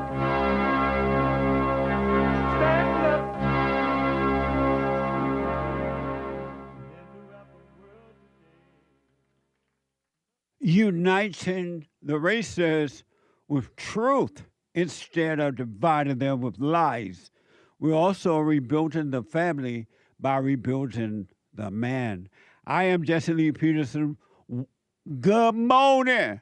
Hi, y'all. It's a beautiful, sunshiny day. I can see clearly now the rain is gone. I can see all obstacles in my way. It's a beautiful sunshiny day in L.A. It feels like L.A. It doesn't look like L.A. out there, but it feels like it. You can get involved by calling 888-7753-773, 888-77-JESSE. And my biblical question, what's the right way for parents and others to help others become strong? What's the right way for parents and others to help others become strong? Amazing question. We have every way that you can watch and support the show listed on JesseLeePeterson.com/show, JesseLeePeterson.com/show. And if you're out and about and you just can't sit and watch the show because you hate your kids and you want to put them in school, public school, so you can go and get a job and pretend that you are wonderful and get an award and your ego is built.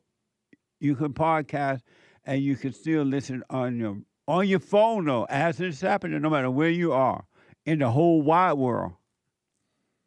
You can listen on your phone by calling 605-615-4131, 605-615-4131. And to donate and have your comments read out loud, go to buymeacoffee.com/JLP Talk, buymeacoffee.com/JLP Talk, or Bond JLP Cash App. Bond JLP Cash App. It's Monday. And we take all calls, but ladies we take first or as they come in, because Monday is Female Monday. All my life, I had to fight my daddy, my brother. I like to make men uncomfortable. All my life I had to fight. Let women take over. Some of us believe that women are getting paid less than men. I proudly say I'm a feminist. Thank you. Deep in their soul, they want to be home with those babies. We've been lied to for so long. Amazing. 888-7753-773. Let me go to Nancy out of Kentucky. Nancy, you are on the air. Good morning. Good morning, Nancy. How you doing, Jesse? All is well. Are you first time calling, Nancy? No, it's actually my second time. The first time they were saying I was from Texas, so. Oh, okay. They made a mistake, huh? Yeah, I guess. Well, you're on the Anyway. air. Go ahead. I got a question. Can you tell me first, I got maybe just two. Okay. First of all, I know I heard you say that before you can go and ask God for forgiveness, you got to forgive your mother and your father and all of that? Yes. Okay. But why do you have to do that in order to be saved? And second, do you believe in the God of the Bible, or what is your Christian faith or your belief? Because I'm trying to understand why I got to forgive my mother, my father, in order for God to forgive me and I be saved. Oh, okay. Not understanding it. So I'll deal with the first question first, is about forgiveness, right? Yes. The Father said you will not, before you can enter into the kingdom of heaven, you must go and forgive. And when you forgive your mother and father, he will forgive you and draw you in. Because anyone that has anger, resentment, or these emotions and stuff cannot enter into the kingdom of heaven within or above, because they are of their father, the devil. Okay. Do you believe in the God of the Bible? Like, do you believe there's a heaven and a hell, or you just believe this is hell on earth? Or because I'm trying to understand Right. where's your foundation. And when you say, so let's deal with the first question. Do you agree that you cannot enter into the kingdom as long as you have the nature of evil?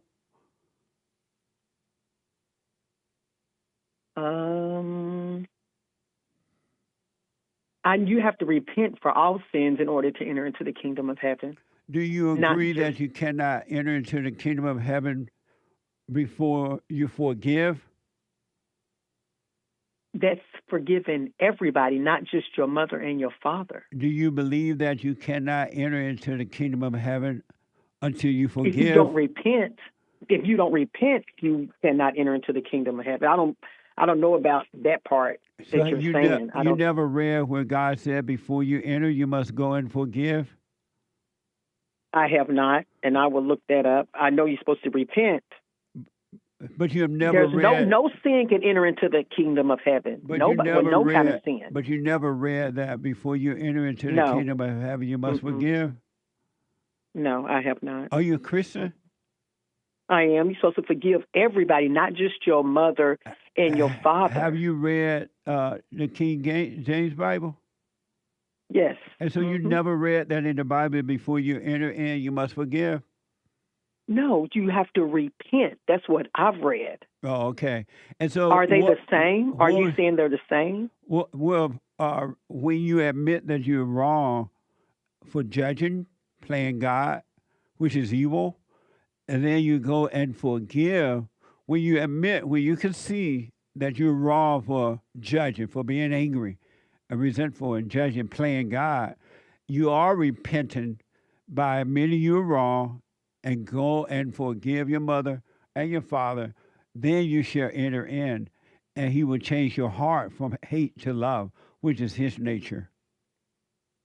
What does me forgiving my mother got anything to do with my salvation? Because you're supposed to forgive everybody. Because you are playing God.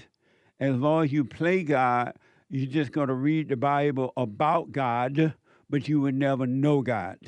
You just know about him. Do you believe in hell? Do you believe in hell or you don't? You would know about him. You read about him, but all you will have is you read about him, the pages in the book, but you would never know him. Do you read the Bible? Do you read it? Yeah, I do sometimes. Oh. What do you mean when you say sometimes? Are we supposed to study to show ourselves approved unto God? Sometimes means not all the time. Oh. And then how do you show yourself approved unto God? By studying his word. Who told you that? It's scripture. I'll pull it up. You got me to pull it up for you? But the scripture said you read the word, you read the pages that testifies about the Father, about the Son, but you never know the Son because you're stuck on the pages about him. So people that read the pages never get beyond that, and that's why they never change. It's in 2 Timothy. Did you hear what I just said? What did you just say? I said that the scripture says you read the scriptures that point you to the Father, to the Son, but you never get to know the Son because all you do is read the scriptures that talks about the Son or point you to the Son, but you never know him. You just know the pages in the book. Are we talking about Jesus? I'm talking about both. Oh, okay. Have you overcome your anger yet? I don't have any anger. So you asked me last time.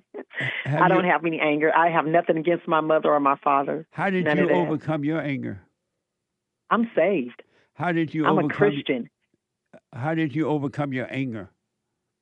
It's not a bad thing to be angry. The Bible said you can be angry but don't sin. You said so you can be angry. You said it's not bad being angry? No. Well, then how come God said an angry person is a murderer and do not trust an angry person? Where's that at? In the Word. Where's it at? In the Bible. Where's the scripture? Come back to your phone, Nancy. I am. Yes, sir. Right. The Bible said an angry person is a murderer and do not trust an angry person. So where is it at? What do you think about that? Where is I got to run this. I can't. This is not Bible Thumping Thursday, so you can't be asking me where is it at. You the one supposed to be reading the Bible every day. You never seen that in the Bible either. I've never seen it.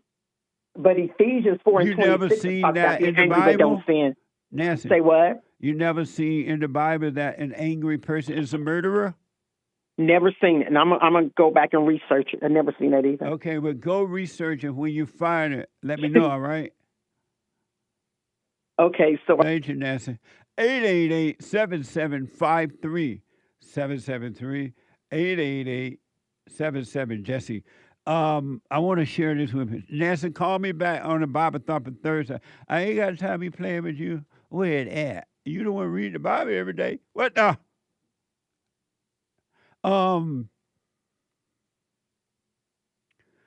This is from, and maybe you all have heard about this, from THV11. A 5-year-old Minneapolis boy and his father are back home in Minnesota this weekend after being detained by ICE agent and sent to detention center in Texas. Watch this. 5-year-old Liam Ramos and his father, who were detained by immigration officers in Minnesota and held at an ICE facility in Texas, are back in Minneapolis this weekend, released after a judge's order. Democratic Representative Joaquin Castro accompanied father and son back to Minnesota and released these images. A photo of Liam wearing a bunny hat and Spider-Man backpack at the time of his detainment drew global outrage. Ramos was welcomed home by Minneapolis Mayor Jacob Frey, among others. Liam's release comes amid a weekend of anti-ICE demonstrations throughout the nation, including in Los Angeles and Boston. Liam's release also comes as Democratic lawmakers continue to push for ICE reforms in Washington. Proposed new restrictions would include unmasking ICE agents and requiring more warrants. Amazing. One of my great-grandson's name is Liam. When he visited, I should never remember his name. Grandpa, it's Liam. Amazing. Trump advised DHS not to intervene in the cities, not to intervene in cities led by Democrats. What's this? President Trump said this weekend he is now advising Homeland Security Secretary Kristi Noem not to intervene in protests occurring in cities led by Democrats unless local authorities ask for federal help. And if they want help, they have to ask for it. Because if we go in, all they do is complain. Trump's border czar Tom Homan has suggested the administration could reduce the number of immigration enforcement officers in Minnesota, but only if the state and local officials cooperate. You can't help people that don't want to be helped. Anyone, in any means, unless they want to be helped.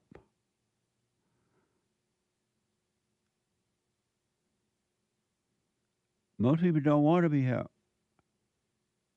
Let them suffer and don't judge them. They have a right not to want help.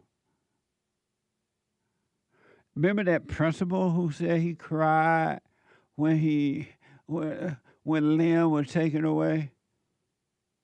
Now that principal is celebrating Liam's return. Watch this from MS Now. Jason, you must be overjoyed that Liam is finally coming home. Can you tell us how you feel hearing this news? We are elated. This is amazing news. You know, I know the parents want some privacy. I could only imagine after being separated from my 5-year-old what I would be feeling. So we're honoring that. But as they get acclimated back into the state and they reunite as a family, we're gonna have some parties. We have to celebrate the return. Oh, beta. What a mess. Can you imagine that that's a principle? A spiritual battle. And it's a mess. And the president is right. You can't help people that don't want help. No matter spiritually or physically. In any way necessary. Don't impose on people. They have a right to be wrong. They have a right to live in their misery, and you have no right to judge them for it or try to bring them out of it. Even God or his son would do anything about it. Anything about it. And one other thing I want to show you that is amazing to me. If I didn't understand evil, I would not have understood this. According to Fox 13, in St. Petersburg, Florida, a mother was charged with first-degree murder on Wednesday morning after police says she suffocated her four-year-old son, Fox 13. A judge told an expressionless Diana Cullum she will stay in jail under no bond and that she can't have any contact with her 16-year-old daughter, the one who made that gruesome, horrific discovery. Cullum's husband, Dr. Damian Cullum, sat in the front row of the courtroom with 3 others who were all visibly emotional. He held his head in his hands and covered his mouth at times. Police and court records say Diana Cullum suffocated 4-year-old Finley Cullum with a plastic bag. Diana Cullum has self-inflicted stab wounds, police say, that were visible on her arms in court Wednesday. Investigators say the daughter found a knife and a note at the home on Tanglewood Drive Northeast. They believe Diana Cullum wrote the note, but haven't said what was in it. During her court appearance, she stood emotionless, with her arms crossed as the judge spoke to her. I'm going to indicate to you that you're not to have any contact with your daughter. She's involved in this case. Investigators say Dr. Cullum, who owns Crescent Lake Family Dentistry, was not home at the time of the incident. The office's website says Diana helped her husband open the dentistry. It goes on to say the couple have, quote, 4 wonderful children, and that in her free time, she loves to spend time with friends and family, time with God, business ventures, and charity work. Amazing. The same spirit that caused her, evil spirit that caused her to do what she's been accused of doing, allegedly, it's the same spirit that caused you to hate yourself and others, to be resentful, to judge, to be vicious and revengeful, suicidal thoughts, feel good or feel bad, to feel guilty. I know people who say they feel conflicted, they feel guilty. That's evil. It's the same spirit that caused this woman to do what she has been accused of doing, allegedly, if she did it. Isn't that amazing? It's the same spirit. It's the same spirit that makes you feel emotional. Sort of good emotion or bad emotion. It's the same evil. It's the devil. Isn't that amazing? Earth is not heaven, and man is not God, nor woman. And you don't have to be you any longer. You can overcome evil, but you need good to do it for you. You cannot of yourself do it.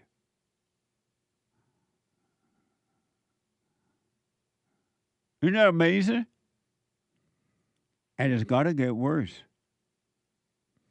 It kind of reminds me of the woman, the lady that just called. What was her name? I forgot. Nancy. You're supposed to study the word to show yourself approve or something like that. Approve, right? It reminds me of when Jesus had the Last Supper thing, and he said, eat this bread in remembrance. It's my body. Eat this bread in remembrance of me. It's my body. Drink this wine, it's my blood. Drink this wine. And instead of understanding what that really meant, the churches started a ritual of breaking bread and drinking wine. Now they use Kool-Aid or something, but they started a ritual because they read the pages that points and tell you about the Son and the Father, but they never get beyond that. They search the pages not knowing that the kingdom of heaven is within. They don't even know the kingdom of heaven within. And they hold rituals now. And they were doing that when I was growing up, too, at my church, my Baptist church I went to. once a month, however they do it. They will hold the Last Supper event, breaking the bread and drinking the wine. And they would say that was serving Jesus. You eat the body of Jesus. When Jesus said it, he meant when you're eating my body, you're getting all the wisdom from me. You're getting the understanding from my body. He means sit up there and think you eat the body. You sit up there in your mind, you're like, oh, holy, eat the body. They turn the spiritual event into a ritual. And it doesn't change anything. They search the scriptures and they never look within. The scripture tell you to look within. It's all spiritual. And Jesus said, drink the wine. Drink this wine, you're drinking my blood or something like that. And they hold a ritual for that too. Never understanding that when you're drinking the blood, you're drinking the love of God. All love. They think when you're drinking, you sit there going through a ritual and you're drinking whatever they give now, they think that's what it meant. They create a ritual. And that's how the religions do it. All religions create rituals from the pages, and they never find the kingdom of heaven within. They never find the truth. Isn't that amazing? They never find the truth. They create rituals, and it's time out for that. The kingdom of heaven is within. And the same thing that made this woman do this, it's the same thing that caused people to create rituals. Oh, now they're breaking the bread. And then they're eating the Lord's body. They're drinking the wine, they're drinking his blood. And it's all ego. It had nothing to do with God or Christ. Fox 32 is reporting authorities have released new detail in the investigation of an apartment fire in Downers Grove that left a pregnant woman dead and led to murder charges against a 19-year-old man. Watch this from Fox 32. Tonight, family is remembering 30-year-old Eliza Morales, a mother, wife, and daughter. Eliza did not know the victim. According to court documents, 19-year-old Nettis Ravukas is behind bars after allegedly stabbing Eliza 70 times, then setting her home on fire. Eliza was 5 months pregnant. She bled out and she burned with a baby inside of her. Pure evil. Prosecutors say Eliza and Ravukas met on Facebook Marketplace and eventually met in person in the 2300 block of Ogden Avenue to finalize a truck sale. Ravukas initially denied involvement, then confessed to the killing, claiming he was angry about the condition of the truck. During the attack, Eliza allegedly told him she was pregnant. After the fire, Ravukas allegedly changed his bloody clothes at a nearby Ace Hardware. The family dog was also stabbed between the eyes. Not the It's dog. just too painful, and it's just... Family says Eliza and her husband were looking forward to growing their family. Amazing, huh? Evil. And I would be careful doing what you want, but I would recommend you be careful when you go online and you want to sell something and they like, meet me here, meet me there. It's not safe anymore to do that. It's not safe anymore. 888-77-JESSE. Let me go to Josh out of Ohio. Josh, you are on the air. Jesse, Lee, how's it going? Can you hear me? All is well, Josh. Hey, I really appreciate the time. First time caller. I just wanted to tell you how amazing you are. Amazing. Me and my daughter are huge fans of yours. We listen to you all the time. Any chance I can get you to give her a shout out today on her birthday? Her name's Alex. I can only do that on Super Chats now. Oh, not Super? Not Super Chat, but Cameo. Because if Oh, I okay. started again, the whole show would be about that. So go to Cameo, CAMEO.com Jessie Lee Peterson, and I can do a very nice shout out for her. Awesome. I guess the other thing I wanted to ask real quick, 'cause I'm on a work break. Oh, okay.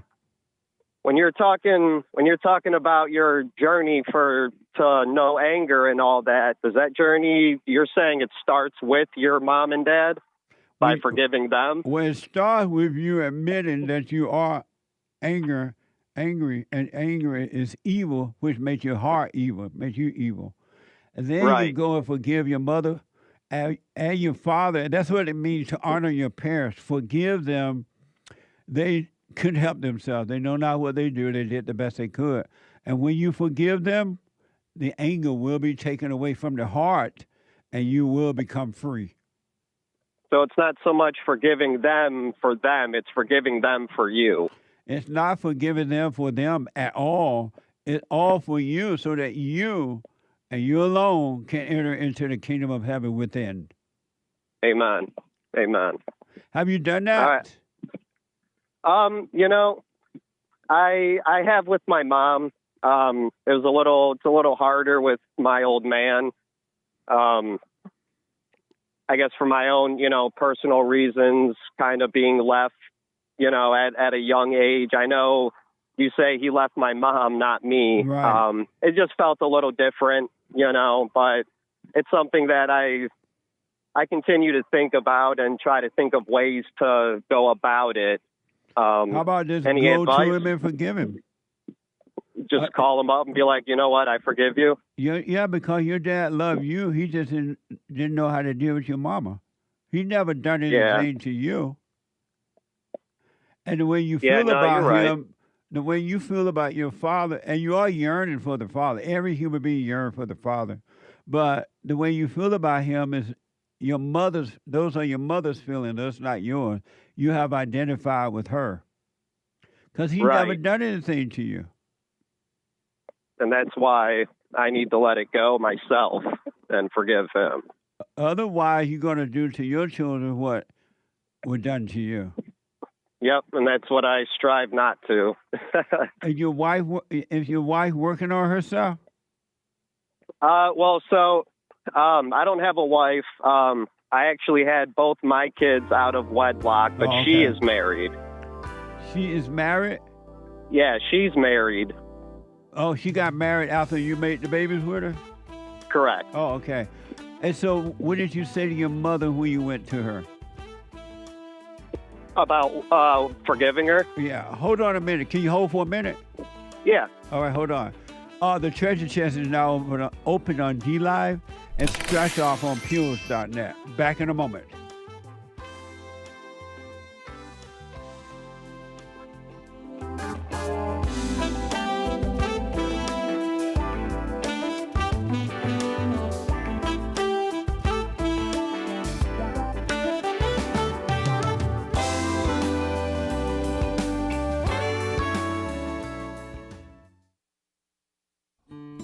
We have a counseling service, and I have to admit, thanks to God, it is the best counseling service on this side of heaven. I counsel with men and women, families, individuals around the world. Most people are unhappy, they're miserable, they have rough lives, they're depressed, suicidal, young and old, of all races. I understand, I know why, and I do understand it. Because exactly what's happening in me is happening with everybody outside of me, inside of them. And I've noticed that with those who really, really, really want to understand, they overcome it just like that, out of one counseling session. If you need counseling, you can go to rebuildingaman.com or call 800-411-2663. 800-411-BOND. Best counseling service on this side of heaven.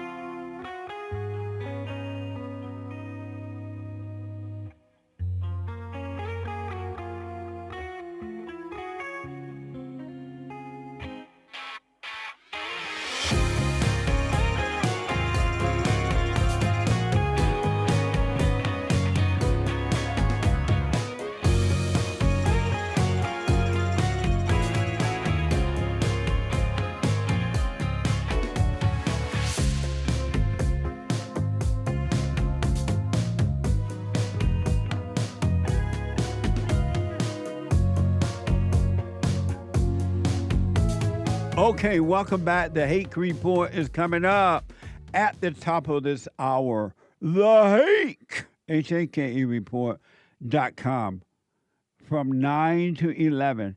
And after the Hake Report, the American Anchor Baby at 11 a.m. Pacific time from 11 to 1 Pacific time.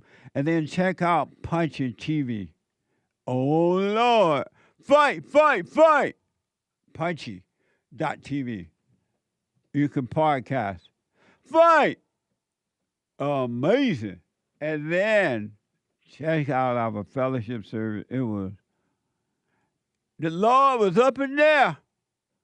Rebuildingtheman.com/church. Rebuildingtheman.com/church. Let me go quickly back to Josh. Josh, so what did you say to your mother when you went and forgave her? Well, it took me to actually move out of my house to kind of have that clarity, honestly. But, you know, we did end up having dinner and just kind of talking about everything. And I told her that, you know, I forgave her for a lot of stuff that happened within my childhood. I'm, you know, a grown adult now. Just kind of stuff like that, and talked with her about it. And I didn't really want to get in too much with her about why things happened the way they did with her and my old man. But, you know, we kind of solved our grievances with each other. Did you apologize to her for resenting her for what she did to you?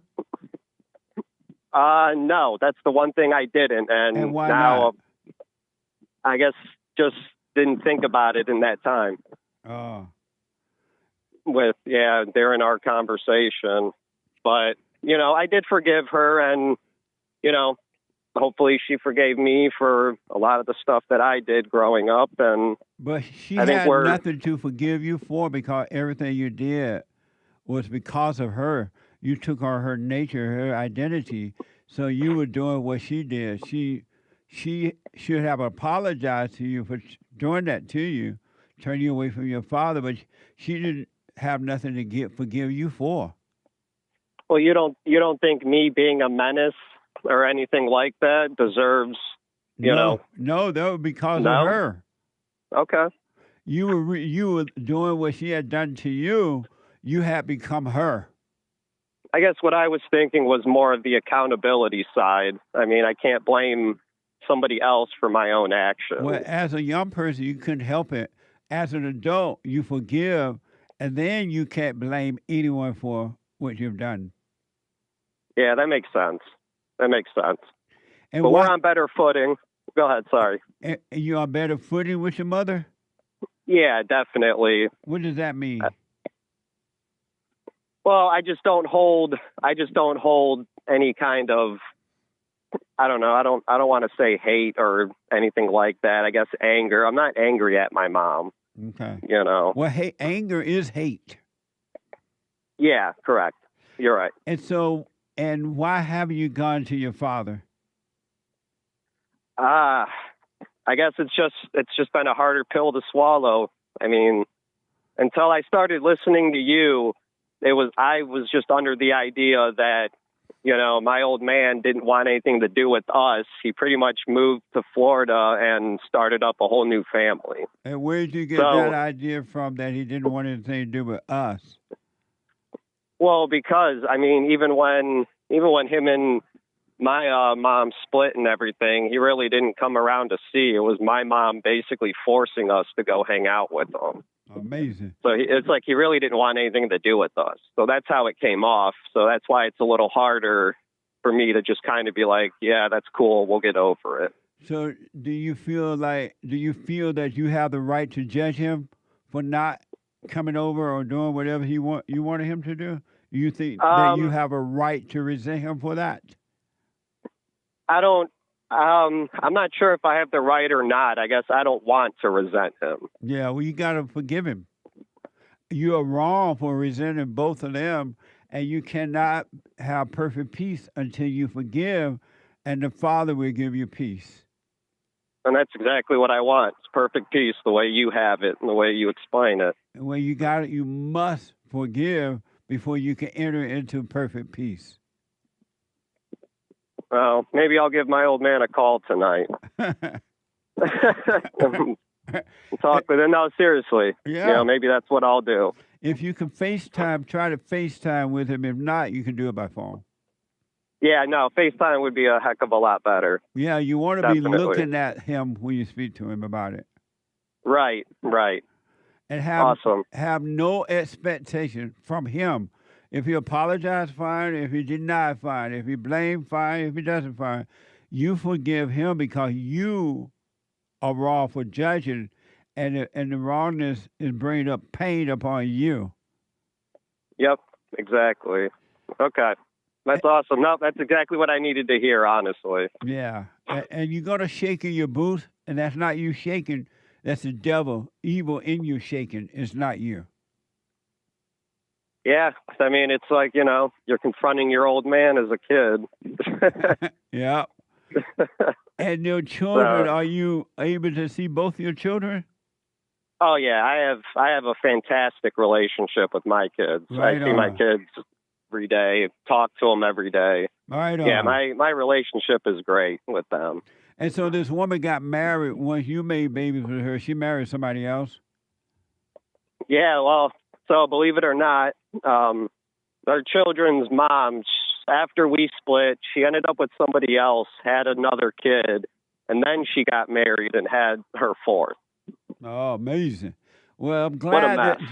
I know, huh? What a mess. Well, I'm glad that you are able to be with your kids because they need the father. That's exactly it. Yeah. That's exactly it. Well, I wish you well, Josh. Let me know how it goes with your father. Yeah, no, I appreciate it, Jesse. I watch every day. I watch all your content. You're one of my favorite people, honestly. Keep up the good work. I will. And make sure you do the Cameo so we can do the birthday shout out. Yeah, I will. Thank you. All right, buddy. All right, bye. Bye now.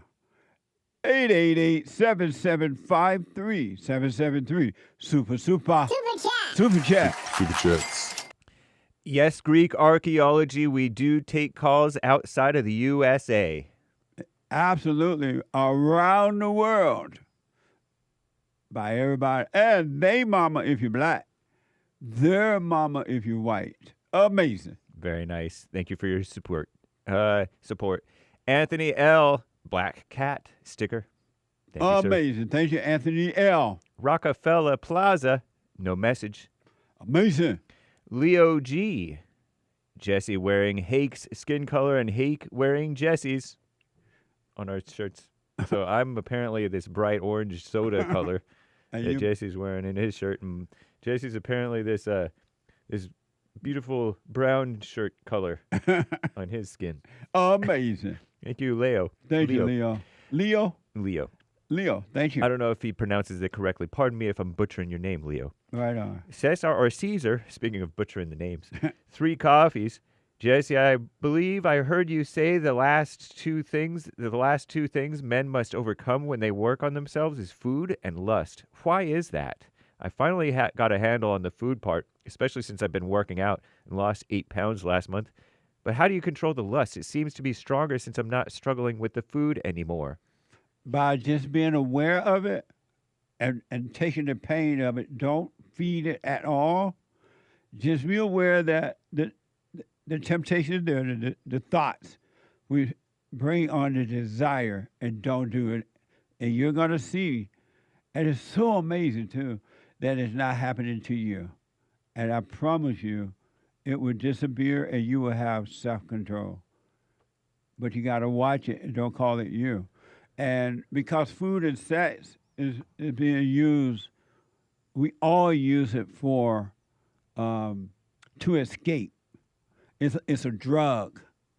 And so you use it like you do any drug to escape the conflict. But now you got to face the conflict and don't call it you. Don't fight with it.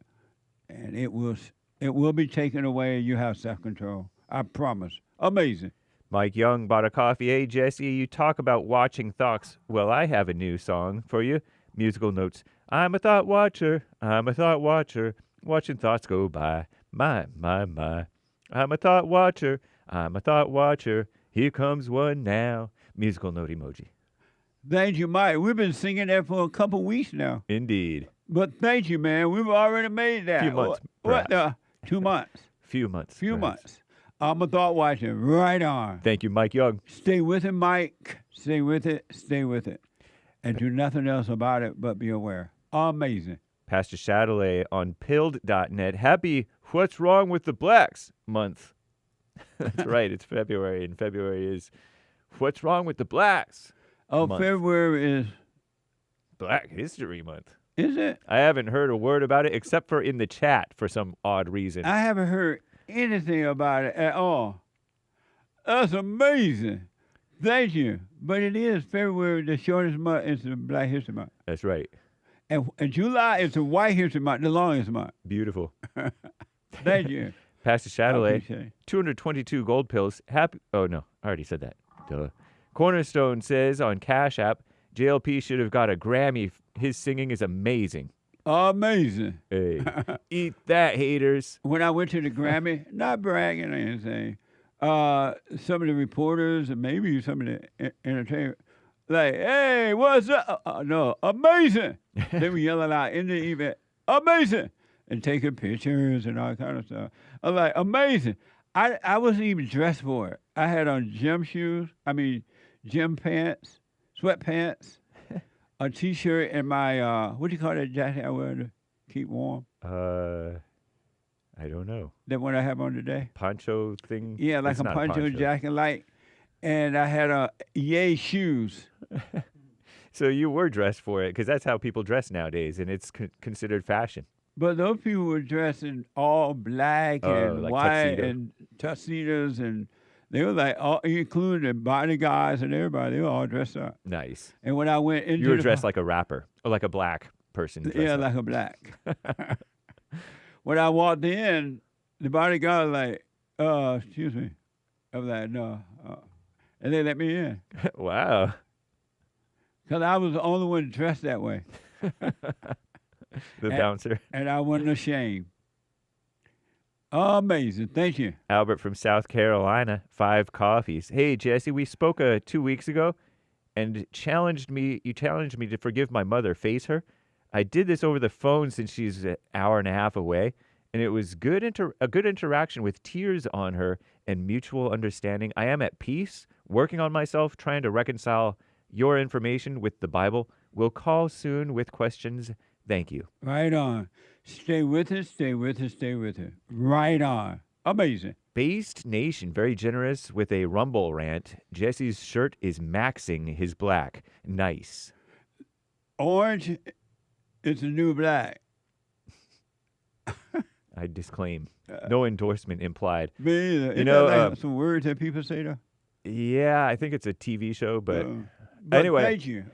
I heard that orange goes really well against black skin. So does hot pink. Yeah. That's what I heard. Yeah, black is beautiful. Eli 9A with a biblical question response. What is the right way for parents and others to help others become strong? By letting the light in me so that it would shine the truth outwardly as I live. Thank you. I'll put my 2 cents in on Sunday. Thank you.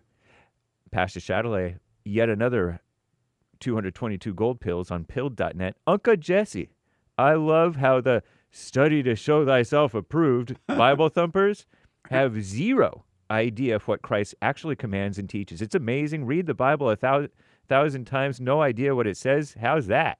I know. What a man. Everything. Where's that? Where's that? Where's that at? Oh, yeah. Where's that at? What a man. She's supposed to read the Bible. Terrible. God bless her.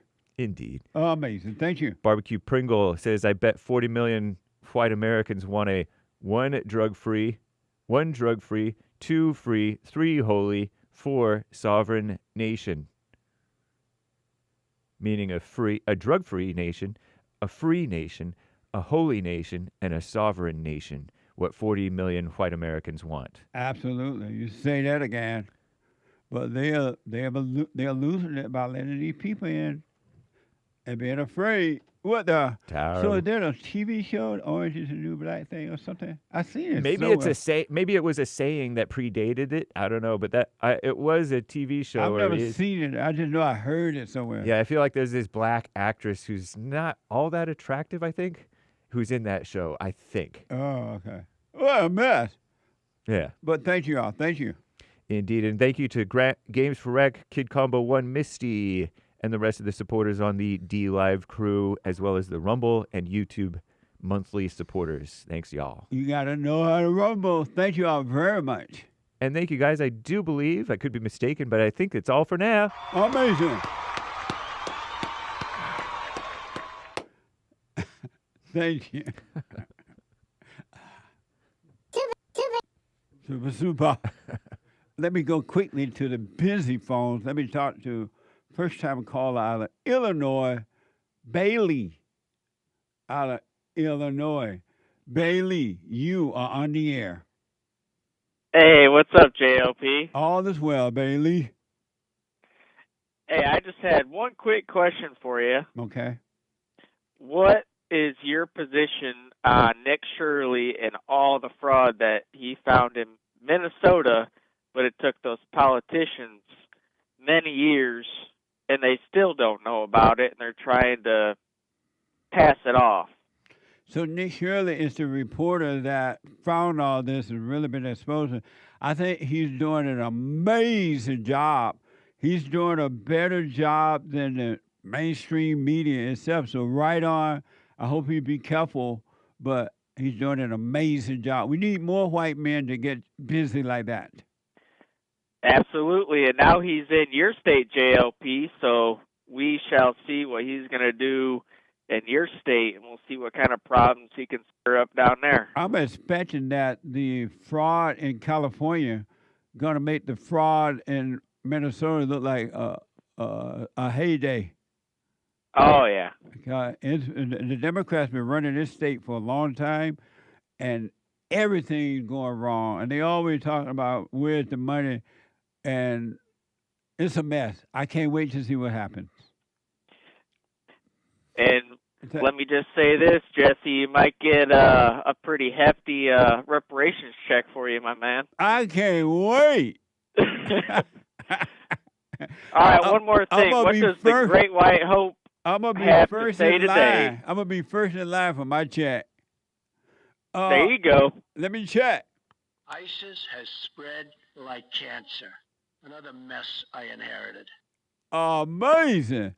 The Great Yes, White sir. Hope. All right, thank you, JLP. All right, Bailey. Thank you, buddy. Nice. Yep, bye. Bye now. Let me go to Luis. Luis out of Arizona. Luis, you are on the air. Hey, Jesse, how are you? All is well, sir. Yeah, I just wanted to say hello and just let you know I'm enjoying your show. I watched the interview with John. I'm going to mess up his last name. Fugelstein? Fugelstein. Fugelstein. I Yeah, have a hard time with that name, too, so. So it's funny, you interviewed him. Sorry to interrupt. He, just because he kind of like understands the Bible, and he talks about, I guess you could say it's a liberal talking points, like with the border and all these, which is all based in like this compassion. They all say, oh, it's, this is what Jesus would do. No. This is what Jesus would do. He'd help the poor, which I agree with. I think we should be kind to people and loving and embrace them. But then they sell us on this false ideas that are just terrible for the country. Yeah. When Jesus talked about feeding the poor, did he mean feeding them material stuff, food, or spiritually? He obviously said, listen, get off your mat and walk. He said, I came to make the lame, strong and the so blind see. When he talked about feeding the poor, did he mean feed them spiritually or feed them physically? Definitely spiritually. Although they could only see it in their natural. And so why do people always equate Jesus to feeding the poor physically instead of spiritually? And because they're still not able to see. that it wasn't about the natural. And right. You could see that, because they're still walking in the natural mind. So they're walking in their own logic and reason, which is really so easy to deceive people. And then they all run along and do all this stuff where you've got these borders wide open, which is probably more about globalism. They want a globalist system, and then they sell it to you based on compassion. Oh, we gotta, and then they just kind of want to, water down the borders and destroy your sovereignty as a nation. But then they sell it in a way that people just listen to it through their intellect real quick. They watch the news, they hear it coming through the television, and they, oh yeah, we care about people. I know. That's why we got to overcome thoughts and emotions, because the devil plays, and the devil inside of you and inside of other people play on your thoughts and emotions, and it makes you think that right is wrong and wrong is right. Yeah, it took me a long time to figure that out, Jesse. A long time. But, I started listening to you, and I was like, wow. At first, some of the stuff I was like, okay, I don't get it. But then I started listening and just like letting it process. And then you start to see, oh, that's what he's talking about. Like, yeah, I get that. That makes sense. And so much I was raised like in a Pentecostal denomination where they pretty much put the Bible on an altar and then the word on the altar. Like you had to memorize it. You had to repeat it. It was like your sword and a weapon. But none of them really understood it because it was all intellectual. Absolutely. I was reading over the weekend in the Jewish religion, when someone die, they really take it personal. And they hurry up and bury you, and they really bury you in a nice way. And somehow or another, the Jews think that your body is going to rise one day. Right. And then when it rise up, it's going to meet up with the spirit, your spirit, the body spirit. And then that body and spirit going to enter into heaven. I'm like, can you be that crazy? But they think so that, and they make it a wish. They literally think that the body is going to rise, and that they also believe that. But that's also Christians too. They think that. Well, I was taught that way, and I was like, now it's crazy. Like, okay, number one, I always thought, well, Jesus resurrected. He's still here in that sense. Like he came to bring us to the Spirit. So it was like they're all waiting for this, and then they're waiting for their bodies to rise and all this other stuff. And it's like, wait a minute. Like, and it made sense to me then, but when they tell you, like, you're going to be a heretic if you even embrace those thoughts, you're like, oh, Christ said, I am the death and the resurrection. So everything is already done, and they're waiting for it to happen, and it's already done. Yeah. What a mess. What a mess. Thank you, Louis. Amen. All righty. All right, buddy. I'll see you, buddy. Oh, I'm in the resurrection and the life. Or the life and the resurrection, however you put it. And the people still thinking that he's going to somehow or another. It's done, folks. It's finished. He's inside of you if you will only look. You don't have to look outside. Look within. The pages point you to him. But you never get any further than the pages. What a mess. I am the resurrection and the life. It's finished. I am out of time. I remember Jesus said to the Jews, they were like, well, what's the name of the guy that asked for manna and manna came down from heaven? Moses. Moses asked for manna and manna fell from heaven. And Jesus said, yeah, that's right. But those people that ate the manna that fell from heaven, they died, didn't they? He's like, I'm the manna, and I'm the real deal, and I'm the manna, I'm the bread. Eat me, and you shall have everlasting life. But those people that ate the bread that Moses brought down, they died. What the? I'm like, I love that, Jesus. You saw me. And I gave Jesus a fist bump. And he gave me the fist bump back. And the Hake report is coming now. And after that, the American Anchor Baby. Check out Punchie TV, PUNCHIE.TV. Thank you for your support. We'll do the other Super Chats tomorrow if the Lord is willing and the creek don't rise. And other callers, call me again tomorrow if you can. Call me back. I am out of time. Amazing 3 hours went by just like that. What a mess! Stay with it, stay with it, stay with the men and women, and you shall receive eternal life. You shall be free. Right here on earth. But you gotta look within. You gotta live from within, not without. You must overcome the world. Overcome the thoughts, you'll overcome the world. Take care.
The views, information, thoughts, and opinions expressed during this show are the individual's own and do not represent the views, thoughts, and opinions of the JLP Network or Bond. Their appearance on the program does not imply an endorsement of them or any entity they represent.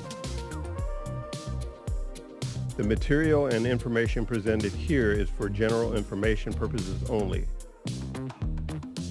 The JLP Network and Bond name and all forms and abbreviations are the property of its owner, and its use does not imply endorsement of or opposition to any specific organization, product, or service.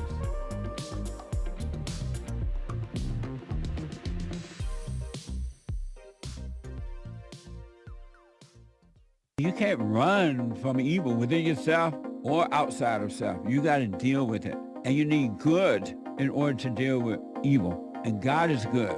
You need to return to the Father. And you'll see within you, he will fight the battle for you.